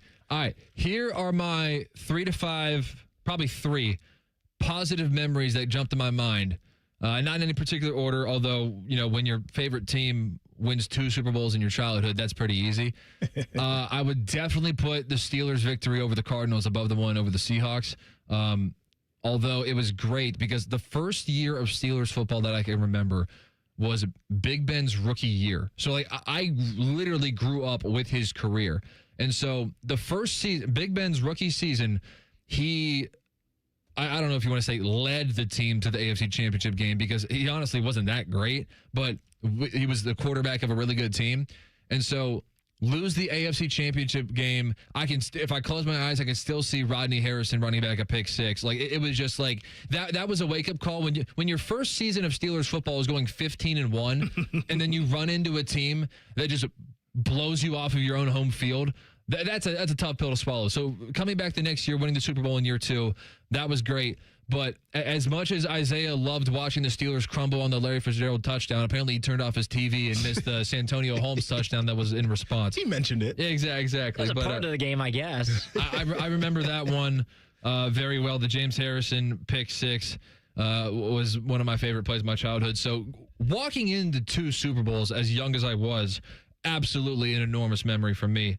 And part of the reason too that I predominantly have loved college football more than the pros is because I guess there was a certain point in time where the Steelers have been like really, really boring, and so like I had to almost like coach myself back into like getting them up to where I was. It was already mentioned the Patriots-Falcons Super Bowl 28-3. That Super Bowl holds a particularly strong memory because I remember I have a buddy who actually it's his birthday today. Funny enough that we're telling this story now. Dude. Yeah. So I have a buddy. So I watched that game with a bunch of friends, got together in a buddy's basement. One of my friends, it was discovered, and we're like in high school. It was discovered, and he was like kind of new-ish to the friend group, so we didn't like know everything about him. It was discovered during those playoffs that he was a Falcons fan. We're like, what are you talking about? Like, dude, we have the most like sports-crazed friend group ever. We're like, how are we just now finding out you're a Falcon? Oh man, I've always been a Falcons fan. We're like, we don't believe you. And so, credit to him because he withstood the test of time. Like he is a big Falcons fan still to this day. So if he started that bit mid-playoff run when they were really good and Matt Ryan was winning an MVP that year, then okay. But at the time, we didn't believe him. We're like, why are you like just now like buying Falcons jerseys and all this stuff? And so that was the 28-3 Super Bowl. And you know, like he's peacocking around at halftime, like all excited. And we're like, dude, you started being a fan of this team 2 weeks ago. What are you talking about? And then the crash and burn. And I'm not even like I didn't need to see Tom Brady win one more Super Bowl. Right. Whatever. But the crash and burn after that, dude, he took a beating that day. But at the time, it was really funny. Knowing what I know now, where, you know, like we're like 12 years removed from that or whatever, and, you know, he's still a Falcons fan. All right, whatever. That's cool. But at the time, didn't believe him, and he took a beating that day. That's pretty good. Despite having a team that has won 2 Super Bowls in my lifetime, I don't think I took anywhere near as much enjoyment as I did last year watching the Eagles just kick the you-know-what out of the Chiefs. I rooted for the Eagles like they were my favorite team. I rooted for the Eagles like I was on the team. I couldn't believe it was so great. Just the dismantling of the Chiefs. Chiefs fatigue had overwhelmed me. You talk about Sidney Sweeney, like we're done with that. I had been so done with the Chiefs, you wouldn't believe it. The Eagles coming out and just 4-man rushing them to death. Patrick Mahomes having to scramble. Oops, there's Cooper DeJean for a pick six. Like, I was upset that they even scored 22 points at the end of the game because I wanted history to remember that was one of the biggest beatings ever. And I was so done with it all. So I took so much joy. That's kind of like a hate watch thing. No, I appreciate it because you got a couple of hater moments in your favorites, which I'm here for. I got some hater moments too. So here are some of my negative memories of the Super Bowl. First of all, and you will hear this across sports talk radio all over the country this week. Any sort of like ranch versus blue cheese debates or bone-in versus boneless wings debates, I'm so out on that. But where are you at though? The ranch versus blue cheese, both. They're good. I'm not a picky eater. Oh, I like blue cheese. Boneless wings because I don't like getting my hands dirty. Sorry. That's soft. I know. I'm from the Midwest. I know. As I make fun of Tyvus for liking domes, and I'm over here like, give me a fork. It's good for me. Tyvus feels like a boneless guy. I don't know, but a couple other negative memories that I have. It's already been mentioned. Isaiah talked about the Broncos-Seahawks Super Bowl. I actually stopped watching that game because that was so bad. That was the first time that I ever took like a lack of interest in the Super Bowl. Another thing. I guess if I acknowledge that the Steelers won 2 Super Bowls, I should acknowledge one that they lost. So we go down 7-0 to Green Bay. They kick off to us on the very first play of the drive. We just went down 7-0. Pick six. Yeah. Why not? Like Big Ben throwing a double coverage. Safety comes over the top on like a fade route, takes the ball, runs it back. Nick Collins touchdown. To go from nothing to being down by 14 within a minute or two. That was in the first quarter as well. That felt like, oh, this is over before the game even starts. Oh, no. We don't even have a chance. There's so much time. And then I'll say this as well. I got a lot of heat for that Rams-Bengals Super Bowl when Joe Burrow was limping around, and I texted my buddies and said Aaron Donald should go take a dive at his leg to go ensure a Super Bowl. Well, hey, look, they won it anyway, but all my friends who are not the most sensitive people ever, and, you know, some of them Bengals fans were complaining that I was being insensitive to Joe Burrow. Whatever. Because I said that Aaron Donald should do whatever it takes to win a Super Bowl. This is not Joe Burrow hate, but as a player, if I ever saw a dude, you got to take that shot. It was the Ohio State-Michigan game this year, and who was it? Was it Justice Haynes or whichever, Jordan Marshall? He had the shoulder, and I saw he was kind of holding the shoulder up. And to me as a linebacker, the next time I hit him, I'm running my ass through that shoulder. His shoulder will be on the ground. You got to break his will. 100%. And this is just a game. And my friends I'm not dirty player. It's just a game. My friends were whining about it, being a little sensitive and soft just because it was their Bengals players. Whatever. We got one more segment of fun. Stick around, Fan Sports Sunday. If you consider yourself a Buckeye fan, you've come to the right place. This is your heritage sports talker and home of Ohio State Athletics, The Fan, Ohio's sports destination. People don't realize that glaucoma is one of the leading causes of blindness. Because there are often no early symptoms, nearly half of those with glaucoma may not even know they have it until vision loss has occurred. I was diagnosed with normal tension glaucoma in July of 2020. And what we found out at that point was I had already lost 40% of my sight. And you think it only affects people that are, 75 or older, retired, grandparents, and that's not the reality of it. I didn't think at all glaucoma was going to affect me because I didn't know of anyone that had glaucoma, no one in my family. When you have glaucoma, you can't get back that sight that you lost. And so early detection and treatment is vitally, vitally important. Don't miss life's most beautiful moments. Schedule an eye exam today. National Glaucoma Research, a bright, focused foundation program, offers free resources and tips for healthy vision. Learn how to protect your sight at stopglaucoma.org. Once there was a man who couldn't stand. A mom who couldn't wait. A scientific community that said it couldn't be done. And then you. And then I. And then we. Brought neuromuscular disease into screaming color with the Muscular Dystrophy Association. For 75 years, our voices have thundered through the halls of Congress. We've willed the impossible into existence. We've pushed the science, raised the funds, shifted the narrative, and transformed the reality of life with neuromuscular diseases. For 75 years, we've built communities together. Established the field of neuromuscular medicine, and made it thrive. Call that a legacy. Call it impact. Call it momentum. Just call it ours. Because it's the generations of community heroes that give MDA the strength we have today. And until neuromuscular disease is a thing of the past, you couldn't stop us if you tried. Join us and celebrate 75 years of breakthroughs at MDA75.org.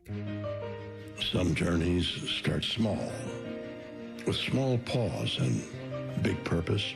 Look how little you are, you sweet girl. Every great partnership begins with the first step. Bella, let's go. Guiding them through the world so one day they can guide someone through life. With shared experience, confidence grows, and the path becomes clear. It takes time, patience, and love. But the reward lasts a lifetime. Good girl, Bella. You don't just raise a puppy. You raise a future. Become a Dogs Inc. puppy raiser. Give a dog a purpose. Give someone hope. Learn more at dogsinc.org. Your mornings are jam-packed. So if you're going to add anything, make it your favorite bite from Tim Hortons.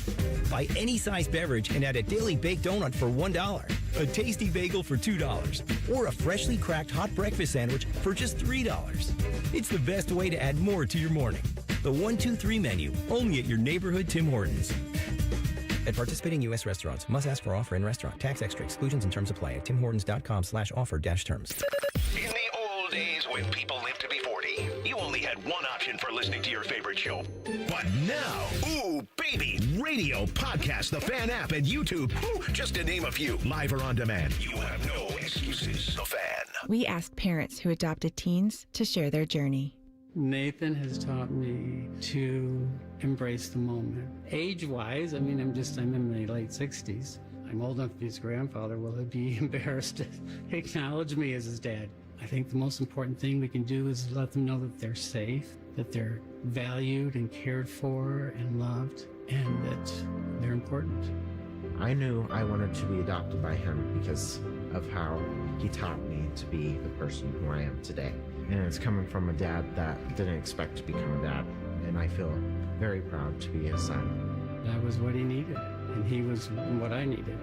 Every day is full of new opportunities. That's what it's been about, realizing the simple things that it takes to make such a huge difference in these kids' lives. Learn about adopting a teen from foster care at adoptuskids.org. Brought to you by Adopt U.S. Kids, the U.S. Department of Health and Human Services, and the Ad Council.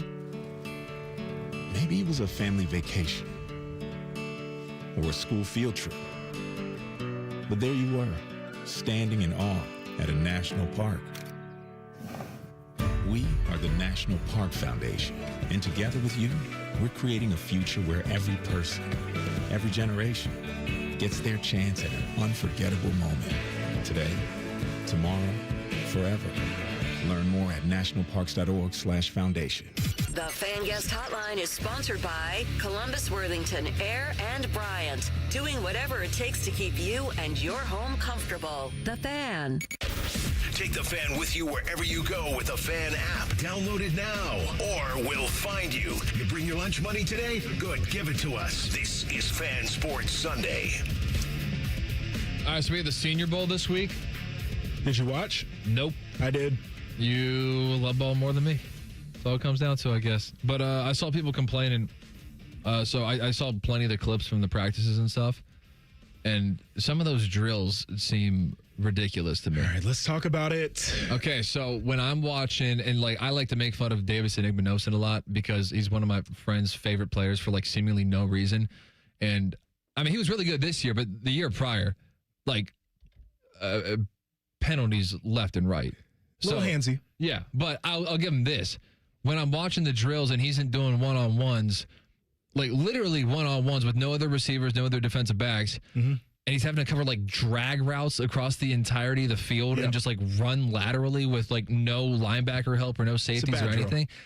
I'm like, what kind of productivity is that? And then you got linebackers who are doing the one-on-ones with the running backs. Again, it's playing in completely open space and basically having to cover 53 1/3 yards by yourself is a lot different than real life. Yeah, no, it is. And there's something that you glean from it. You look at technique and you can see guys in the recovery and how they play different routes. If, the inside route that you were talking about, Igbinosun shaded to the outside. So he understands that there would be help in there. So if there's help, how do you play that? You got a guy over the top, you're going to try to undercut the route, et cetera, et cetera. So different things you glean. The one that pissed me off the most is the one-on-one pass rush between the offensive line and the D-line. And that's a drill to me that is already slanted toward the defense for all the reasons that you mentioned. There's no chip help. There's not a running back there. You don't get help from whoever is next to you on the offensive line. It's literally just isolated. And I'm watching one of the drills, and the defensive linemen, they're wearing shoulder pads and shorts, bull rushes the offensive tackle. It was the Michigan guy and the Miami dude. It's been making its rounds. First off, I think if you bull rush in one-on-one pass rush, you're a bad pass rusher. This is a time where you go to a finesse move. This is a time where you show that you've got moves in your rush tree instead of bull rushing a guy. But in particular, if you bull rush in one-on-one pass rush drills and you do it in a day where you're wearing shorts, you're not even in full pads, you're a bum. You're a bum. You're not building any skill. I understand that you can push the pocket. Congratulations. And if you flip on the tape of that guy, he's got no moves in his bag anyway. And so I didn't learn a damn thing about him in front of all the NFL personnel because he wanted to rush like a bum who doesn't practice like a pro. And I saw two people were upset that they're doing that in the end zone. Yeah. And then doing it in the paint might. Oh, you're going to tear an ACL. Like, okay. All right. So Whatever. did you, are you big on the grass over turf? Yes, I am. Which, I mean, every player is. It's easier on your body, just regardless of injuries. Like, your legs feel much better on grass. All right, here's one I wanted to throw at you. I love asking this question, although this is, I think, going to be harder for you than it was for DeVere. I love asking former players, like, who was the best high school player that you ever saw or played against? Different for DeVere, because he played in the Kirk Herbstreit Classic against the Lakeland team that had, like, 4 Florida Gators on it. Yeah. Like, Pouncey twins, Chris Rainey, Ahmad Black. I was looking up some of your high school schedules. I'm like, dude, this is kind of tough. I don't know where we're going to go with this. I was playing suburban Columbus kids, so make of that what you want. And we didn't even play like Pickerington. They used to have powerhouse teams, but the OCC was like 32 teams at the time. It was the biggest high school conference in the country, so we didn't cross over with any of the teams really. How about this? How about I know you ran track. I'll give you one. I'll give you two since the track one. The football player was Cam Wilson, and he went to Dublin Jerome. He ended up playing at Iowa, and something happened. He didn't really play there, but he was an electric wide receiver, which they needed one of those guys over there. We've heard of his brother. Yeah. So Garrett Wilson. Yeah.